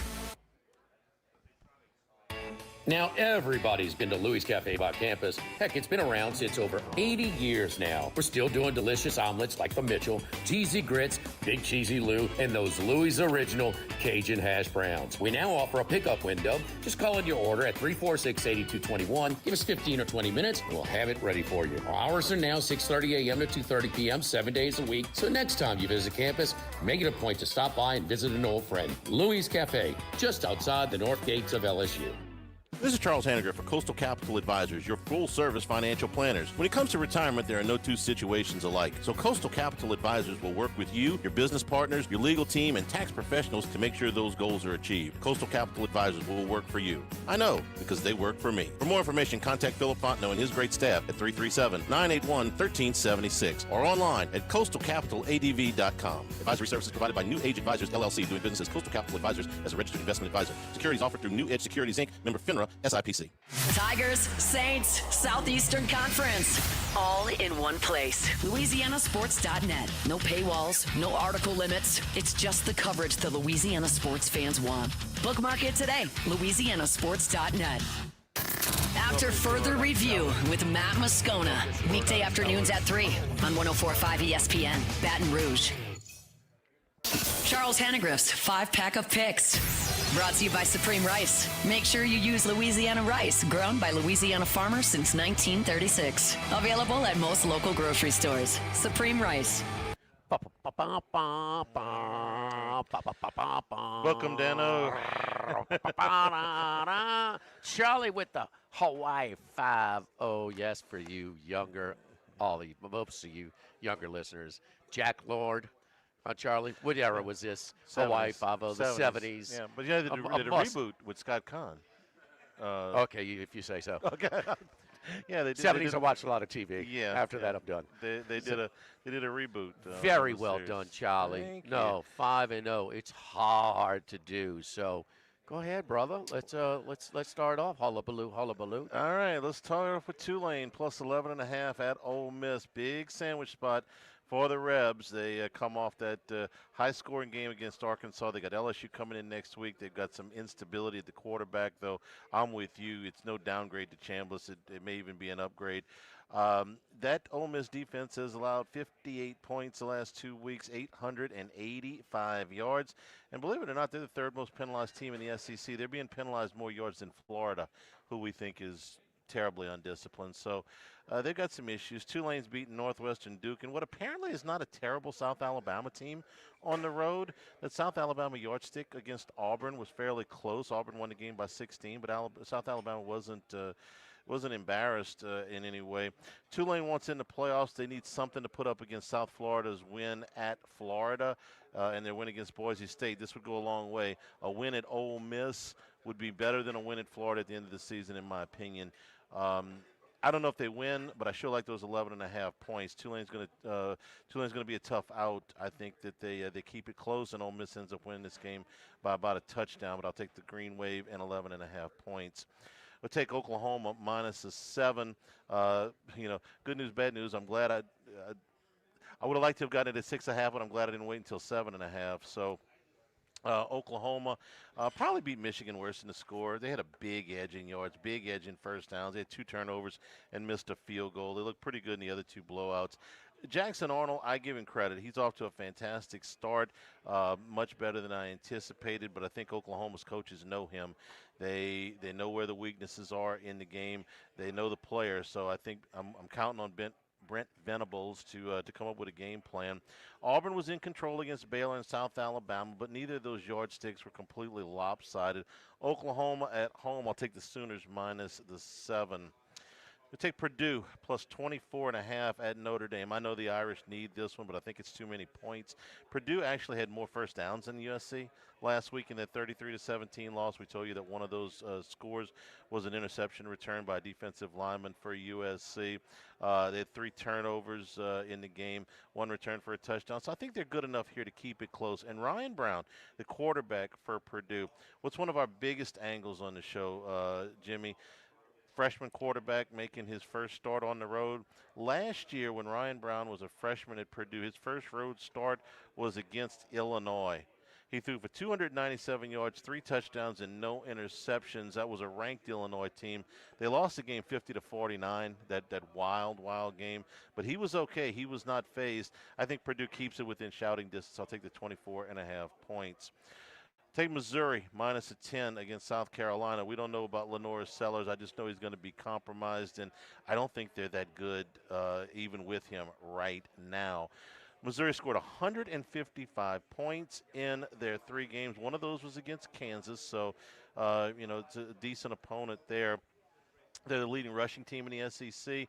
Ahmad Hardy's number 2 in the nation in rushing. He's the kid from UTSA.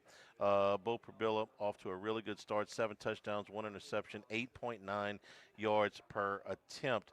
South Carolina's beating a Virginia Tech team that's already fired their coach. They got housed by Vandy. And listen, here's the other part.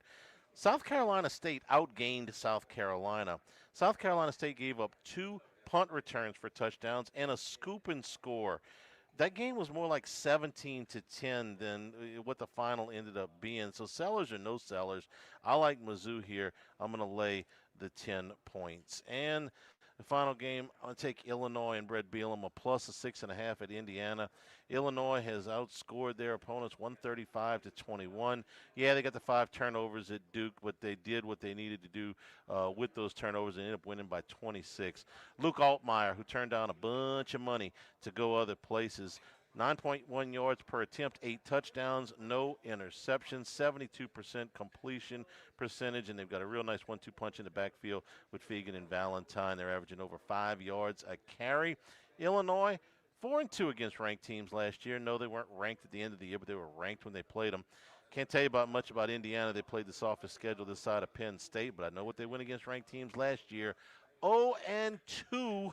Illinois is ranked. Illinois has got a good quarterback, and Illinois is catching 6.5 points. That's enough for me. Give me the Illini plus 6.5. Sharp play has driven that up from 4.5 to 6.5, and we will see. But so many similarities of Illinois and Indiana. We talked about it with just start with second-tier programs in the Big Ten. State schools both start with an I. That's kind of silly, but the quarterbacks both averaging exactly the same amount of yards passing per game. I mean, the running backs are within the leading running backs within 1 yard of each other, and the leading wide receiver within 2 yards of each other. Both 3-0. Who have they played? Both, would you say, charismatic personalities as head coaches? Yes. Don't eccentric even. Don't let don't judge a book by its cover. Bielema is funny as crap, boy. He is. He is a character. You hear that bombshell he dropped yesterday? That What he expects? now? I mean, what no, now? this is a rule thing. He thinks that he said the Big Ten and the SEC are both behind it. He thinks that in the fall they will agree to give everybody 5 years of eligibility, 5 years to play 5. He acted like he knows this is coming. I was like, that should really be a bigger story if that is the case. Wow. So we'll see. We will see. And but Cignetti, and I get it. Part of it is just kind of, it's what his program needs.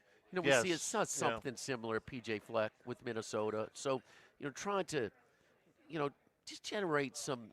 It's just what his buzz. Program. It's self-promoting. It's just drawing attention. It's if they become more of us, it's not what you want to do as an Alabama, Georgia, LSU, or Texas coach. But there, it's necessary. It's kind of necessary. So the only kind of self-promotion I don't really jibe with, that Dabo, well, he's just impossible to like, huh? He is such a whiner, huh? He got the job. So what's happening with Clemson right now? They're not as good as their preseason expectations or preseason ranking. Yeah. That's how he got the job. That's how he got the job. That's true. If Clemson was preseason 22 the year Bowden got run off in Mississippi instead of 6, he wouldn't have the job. Play what if for me just a second here. What if he decides to it's run its course here at Clemson? I'll take the Florida job. I could see that. I mean, because it does get stale, and your fans do get a little bit spoiled at the time, and he has had a lot of success. But also, this was their year where they had all of the. This is a tough one. They're not done. They are not done. I mean, they have made. Oh, Notre Dame, forget with all the.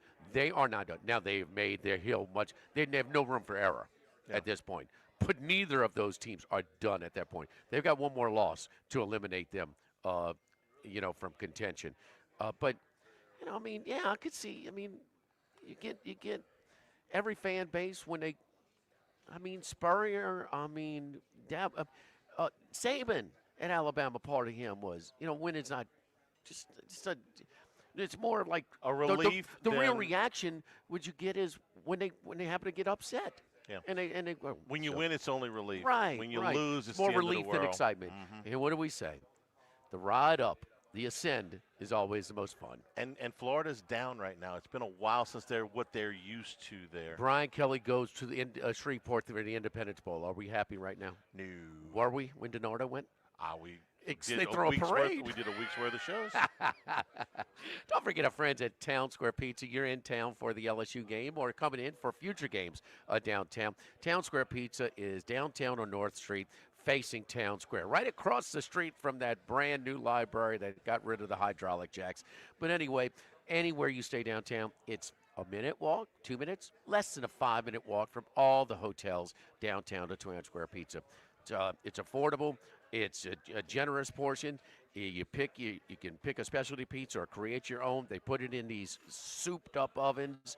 Takes like 8 minutes and piping hot, fresh, good. You talk about really good stuff. Hey, you staying downtown for the LSU football games? Check out Town Square Pizza. Lock of the Week Friday presented by Tex Morris at Edward Jones Investments on 104.5 ESPN Baton Rouge. Live at lunch.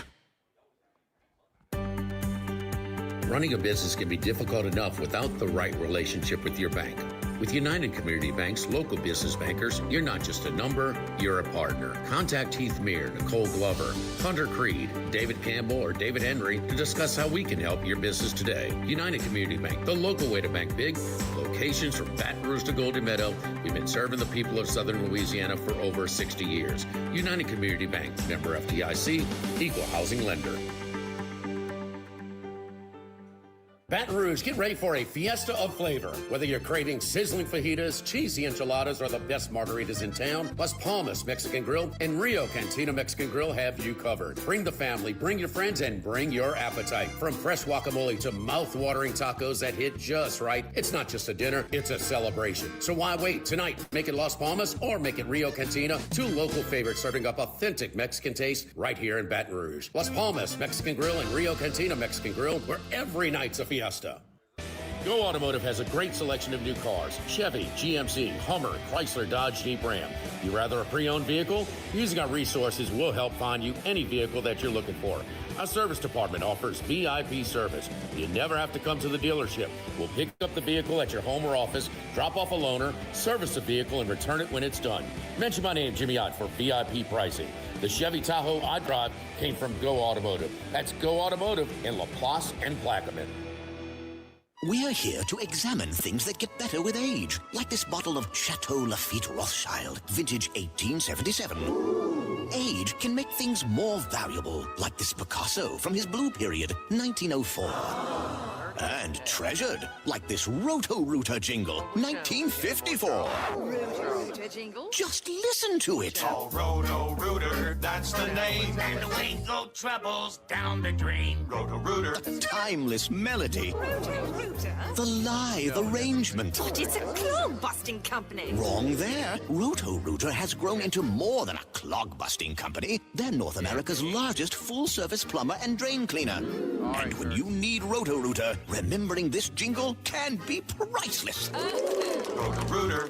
For all of your plumbing and drainage solutions, call Roto-Rooter in Baton Rouge at 925-8710. That's 925-8710. If you're near the north side of campus, I need to remind you about a couple of longtime favorites. Highland Coffee is the original specialty coffee shop in Baton Rouge since the 1980s. My personal favorite. Love getting my cappuccino from their friendly, knowledgeable staff. Roasted right in the shop. Louis Cafe for breakfast and lunch 7 days a week. The Mitchell Omelet, Cajun hash browns, Big Cheesy Lou, all served up in that famous open kitchen atmosphere. In Tigertown since 1941. A couple of great spots. Highland Coffees and Louis Cafe just outside the north gates of LSU. Get Moss Max and less Tex during happy hour at Modesto. Join us Tuesday through Friday, 2 to 6 p.m. for $10 20-ounce margaritas and dip trio with $5 drink specials and $6 seasonal cocktails. Eat Modesto, 3930 Burbank Drive. Pizza that's true to its hand-tossed wood-fried tradition. Roca Pizzeria is heating up its new half-off happy hour, Monday through Fridays, 3 to 6 p.m. Come enjoy 50% off margarita, pepperoni, more cheese, craft cocktails, wine by the glass, and draft beer. Roca Pizzeria, 3897 Government. Louisiana, you've got a new home for coverage of LSU, the New Orleans Saints, and the Southeastern Conference. LouisianaSports.net. LouisianaSports.net. Feature stories, opinion columns, recruiting updates, in-game reports. And it's all free. No paywalls, no annoying pop-up ads, no recurring subscriptions. Just the content you crave. From the folks that bring you 104.5 ESPN Baton Rouge, it's LouisianaSports.net. Jimmy Ott's 5-pack of picks, brought to you by Supreme Rice. Make sure you use Louisiana rice, grown by Louisiana farmers since 1936. Available at most local grocery stores. Supreme Rice. Steady, efficient, chipping away. 3 and 2 after 3 and 2 after 3 and 2. I'm not the big, bells and whistles, Hanny 5-0, but I'm trying. The little engine that could here. We appreciate your honest work, Jimmy. Let's get to it. TCU and SMU, the Iron Skillet. This is the last time they'll be playing for some time. The Iron Skillet, the Range River Bowl, whatever you prefer. But about 30-minute drive between these two campuses in Dallas and Fort Worth, and they get a little spicy sometimes. And SMU put it on them last year. TCU is better this year. Revenge at home. Give me the Horned Frogs minus the 6.5. Their quarterback is really good. By the way, he should be a second or third round draft pick in the spring. Arkansas, boy, 41-36. Man, what a game in Oxford at Vaught Hemingway Stadium. We're down 12 late. They scored to cut it to 5. Got the ball back with about 2 minutes to go. Driving about midfield. They turn it over on downs. Now they play to Memphis. This border war as they go to the Liberty Bowl in play. That's right, an SEC team going to a Group of 5 venue. And they host this little game against Notre Dame. Notre Dame, think they're excited to play the Irish? It's the first time that Arkansas will play Notre Dame ever, much less host them. Arkansas returns the visit about 3 years later. But classic sandwich spot here against a quality team. Memphis in a tough spot going to Troy last week after a nice win. So a lot of people thought it was going to be a look-ahead spot for them with Arkansas coming to town. They outgained Troy, the same team that gave Clemson all they could handle, by 4-1. It's like 420 to 110, something like that. It was ugly. Give me Memphis plus a 7.5. Money line alert with the Tigers at the Liberty Bowl. North Texas is high flying. That's right. They like to play a lot of offense, not a whole lot of defense. And, well, contrast of styles, you betcha. Give me Mechie Stadium. If you ever have a chance to go to a game in West Point at Mechie Stadium, this time of the year, not when it's real cold, it is an awesome setting for a football game just to go visit in period. Army, the Cadets, plus 1.5 there. I like to follow the Sharps sometimes, but not here. They have bet this line to plus 6.5. Indiana and Illinois. These two teams are so much alike in so many areas. And Illinois could have easily gone to the playoff last year. They might have been about as competitive as Indiana was. They have so much coming back. And although Duke is not this imposing place to play, they at least went on the road and got one done. And I don't think that Altmaier, Bielema, and the rest of his team is going to be really affected by the Bloomington crowd tomorrow night on NBC primetime. It's a pick-em game, toss-up game. Illinois plus 6.5, sprinkle some money line as well. Fighting Illini in that one. And, you know, we talked about Illinois. How would they follow up a 10-win season? How would Indiana follow up a playoff in a 10-win season last year? How would teams like UNLV making a coaching change follow up on unsuspecting a big season for them? Another one, Arizona State. It hasn't been good. And probably their most trusted returning player, Sam Levitt, who we all love, it has just not been good. They just over 150 yards a game. Sophia Robertson for Baylor is averaging more than 2 times the passing yards, averaging more than Sam Levitt. So this just might be one of these bounce years for the Arizona State Sun Devils. It happens when non-traditional powers have really strong years. How will they follow it up? So far, so good. Illinois and Indiana are untested to this point. But Arizona State, it's been a rough go. And when they were upset by Mississippi State, I know Mississippi State popped that pass at the end, but Levitt barely threw for 100 yards. Baylor minus a 2.5 at home for the Fighting Arandas, who had a nice win, come from behind down 14 in the fourth quarter at Dallas against SMU. The Baylor Bears minus 2.5. TCU minus 6.5. Memphis plus 7.5. Army plus 1.5. Illinois plus 6.5. And one little favorite in there, Baylor minus 2.5. Like Baylor, and I don't know if you get a team total on Baylor. I'll take a look. But, you know, with the amount of points that Baylor has put up and the amount of yards, Arizona State, forget about the Mississippi State game for a second. They allowed 330 yards to Northern Arizona, over 300 yards to Texas That was the opener. State. It wasn't good, yeah. I mean, they gave up those kind of over 300 yards to Northern Arizona and Texas State. You imagine what Baylor's going to do. All right, we'll come back and recap our Cappers Recap brought to you by Dana Brown at the law offices of O.C. Brown this Sunday, 10 a.m. to noon, Football Sunday from the Queen downtown. Come on by and see us. Monday from Big Mike's Sports Grill, Sports Bar and Grill in Denham Springs. Tuesday at Mike Anderson's. Wednesday at Roca Pizzeria on Government Street. Thursday at Las Palmas on Airline Highway in Gonzales. And we're back here next Friday. Speaking of Las Palmas, man, Las Palmas in many locations right down the street here from Rafinos. Las Palmas, family-friendly, affordable, fresh, authentic Mexican cuisine and some delicious margaritas. Make it a party. Make it a fiesta. Go by to Las Palmas. Like it a week.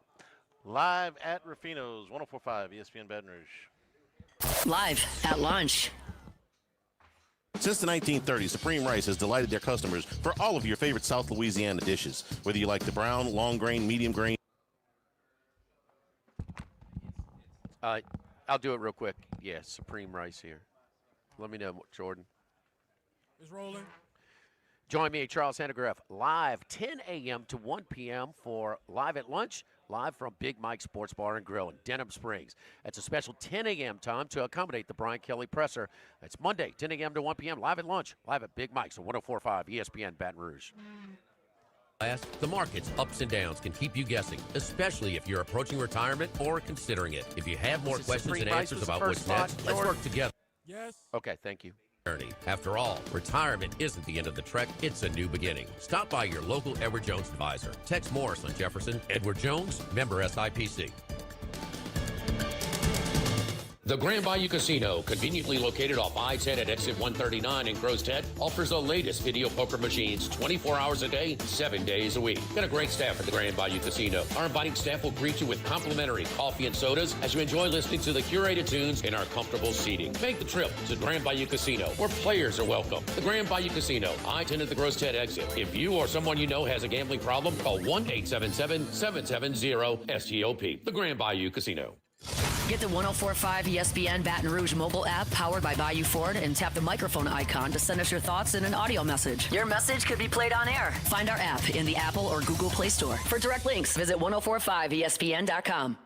Tigers, Saints, Southeastern Conference, all in one place. LouisianaSports.net. No paywalls, no article limits. It's just the coverage the Louisiana sports fans want. Bookmark it today. LouisianaSports.net.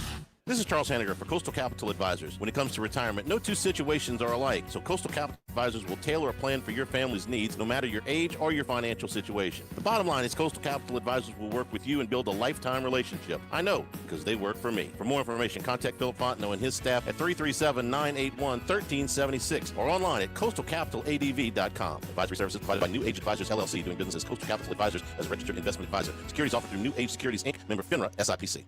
This is Buzzy Hydell for the Morris Insurance Group. Outdoorsmen in the state might be having a tough time right now finding policies to fit on the properties they love. If you've got a hunting camp, a boat, or an RV that has been difficult to insure, we want you to look again. For owners or renters, the Morris Insurance Group can help you all the way to the duck camp or the fishing boat.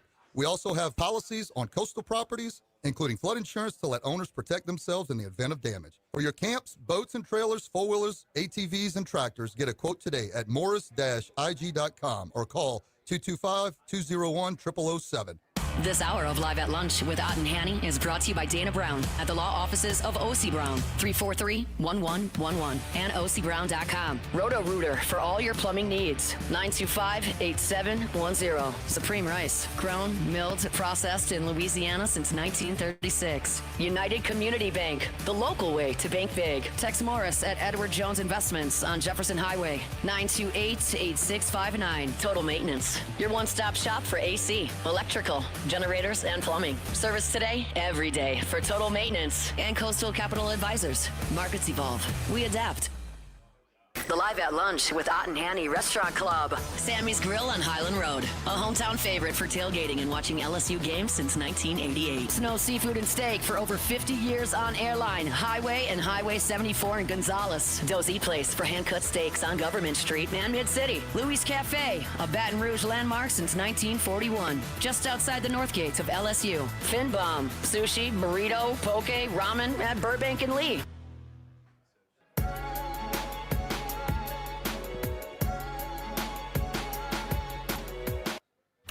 It's Lock of the Week Friday, presented by Tex Morris of Edward Jones Investments. Now, back to Live at Lunch from Rafinos on Highland Road on 104.5 ESPN Baton Rouge. Cappers Recap brought to you by Dana Brown at the law offices of O.C. Brown. If you missed it earlier this week, here are some of our contributing handicappers. Wes Reynolds on Wednesday gave out Miami, Ohio, plus 2.5. East Carolina, plus 6.5 against the visiting BYU. Georgia State and the Buslow, plus 27.5. Statement game, Dabo Juice. Clemson minus 17 in that one. Matt Humans came with Miami, Ohio, plus 2.5 against UNLV, fading a local team. Utah minus 3. It's an early game at 11 a.m., 10 a.m. Mountain Time local kick for the Utes in that one against Texas Tech. Over in the USC Michigan State game. That's the late one in the Coliseum that Brucey's going to. In Fresno State, minus 3. Chris Massero earlier today gave us East Carolina plus 6.5. Under 52.5 in the Georgia Tech Temple game. Over 56.5 Duke NC State. I'm fine with that. Should be a shootout until NC State Virginia games. They are going over. Miami, Ohio against UNLV plus 2.5, and Virginia minus 13.5 is what I'm looking at here. Can't read my own handwriting. Bruce earlier gave us Baylor minus 2.5, East Carolina plus 6.5, NC State plus 3, Western Kentucky minus 9.5, USC minus 18.5. Max has stepped on the turn, gave us his picks on the golf course. Over Arkansas in Memphis over 60.5, Washington in the Apple Cup. The diluted Apple Cup, minus 19.5. Sam Houston State against Texas plus 39.5. Duke minus 3, and Eastern Michigan plus 2.5. You heard me and Charlie's picks a little bit earlier. Virginia 16.5, minus 16.5. Okay, and let me clean up my handwriting there, Gotcha. Charlie. Jaden Daniels ruled out of Sunday's game for the Commanders against the Raiders. Marcus Mariota gets the start. And tonight, if you only go see one high school football game in the city this year, go see U-High and Catholic. There's going to be plenty of D1 talent on that field tonight. You can also hear that game on 104.5, 104.9 ESPN. Brown and who else? You would ask me that when I don't have my list in front of me. There's probably 8 to 10 guys that are going to, have. Really? They're going to be both teams combined. Both teams combined. U-High and Catholic, they're pretty successful guys, right? Pretty successful programs, right? Mm-hmm. Yeah, good game tonight in the city. Thanks to folks here at Rafinos for being our guests. On Monday, we'll be at Big Mike's in Denham Springs. Tomorrow, pregame starts at 1:45 for LSU and Southeastern. Football Sunday, 10 o'clock at the Queen on Sunday morning. Stay tuned for Hunt Palmer on 104.5 ESPN Baton Rouge. Hey, it's Matt Moscona inviting you to join us for Friday's. All right, you guys have a good one. Thank you, good. Coach.